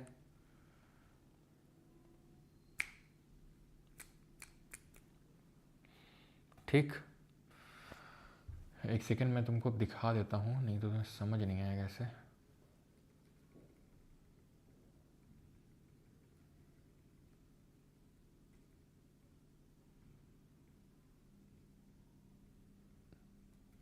ये तो किडनी का कहीं पूरा बना भी नहीं है कि समझा सकूँ मैं आपको। एक्चुअल में होता क्या है ना, ये जो हिस्सा होता है, ये कलेक्टिंग डक्ट के बाद पूछ रहा है ना, कलेक्टिंग डक्ट के बाद ये हिस्सा जो होता है ना, ये वाला, इसको बोलते हैं रीनल पेल्विस। यूरेटर ये है, ये जो दिख रहा है ना, ये वाला हिस्सा, ये इसको बोलते हैं रीनल पेल्विस। इसलिए यहाँ पे यूरेटर सही नहीं है, क्योंकि रीनल पेल्विस पहले आएगा, तब वो आएगा यूरेटर। तो प्लीज़ ये चीज़ थोड़ा सा ध्यान रखना, इसको हम बोलते हैं renal pelvis. This is your renal pelvis, ठीक। तो इसीलिए जो कलेक्टिंग डक्ट है वो इवेंचुअली ड्रेन करते हैं रीनल पेल्विस में, देन रीनल पेल्विस ड्रेन करता है यूरेटर में, okay. The peritubular capillaries are primarily involve in which process in the nephron. किस में इन्वॉल्व है ये?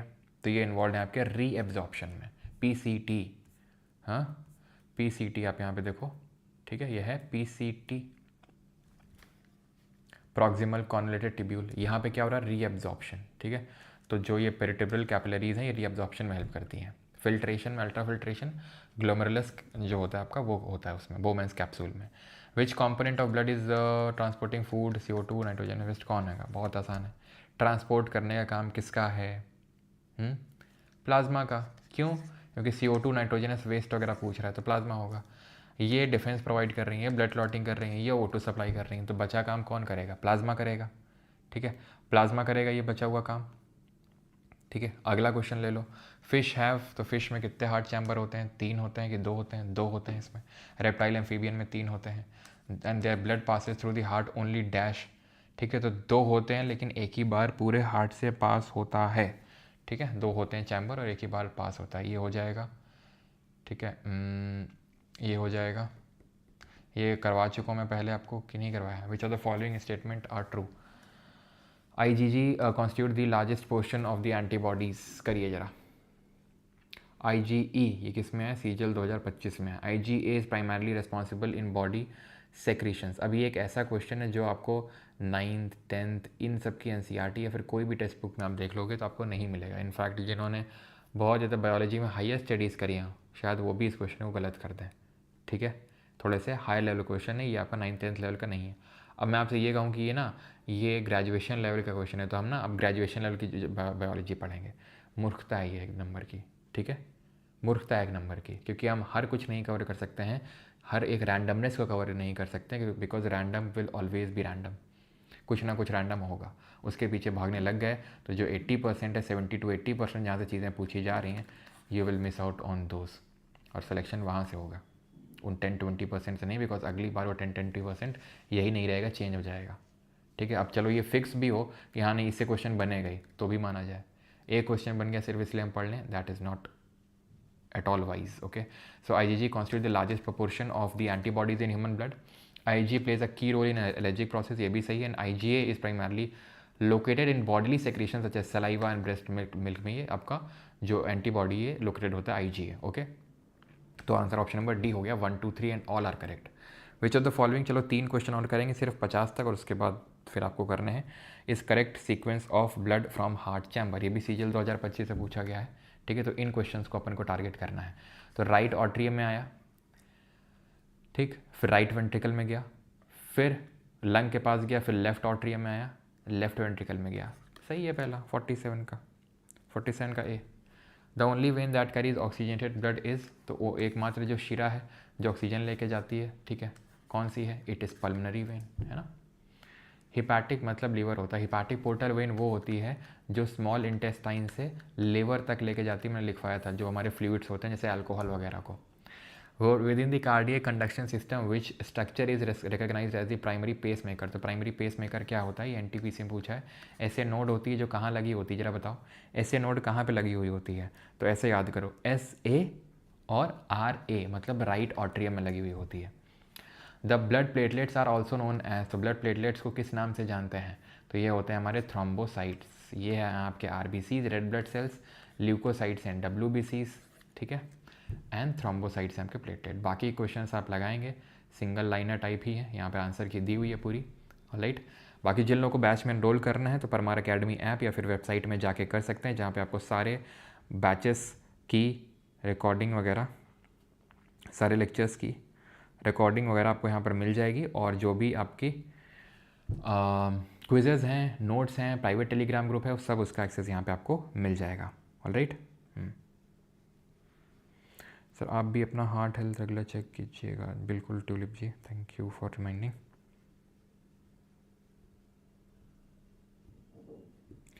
सर आप बहुत अच्छा पढ़ाते हैं, आपको परमार एकेडमी जैसा कोई ऐप बनाकर GK का 4.0 जैसा बैच लॉन्च करना चाहिए। अच्छे, मार्च एंड तक कोर्स एंड हो जाएगा क्या? यस हो जाएगा, एंड बिल्कुल हो जाएगा मार्च एंड तक, ठीक है। इसके बाद स्टैटिक शुरू करेंगे, मार्च एंड तक हो जाएगा आपका, ठीक है, टाइम पे हो जाएगा। ओके, चलिए, थैंक यू एवरीवन, धन्यवाद सभी को, thank you. Okay, thank you. क्या वीडियो डिलीट मतलब? Please check question 14। ओके, 14 में प्रॉब्लम है क्या?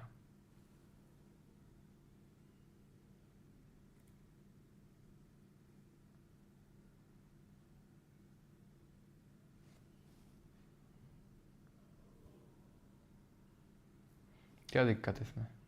यही होगा, ठीक है।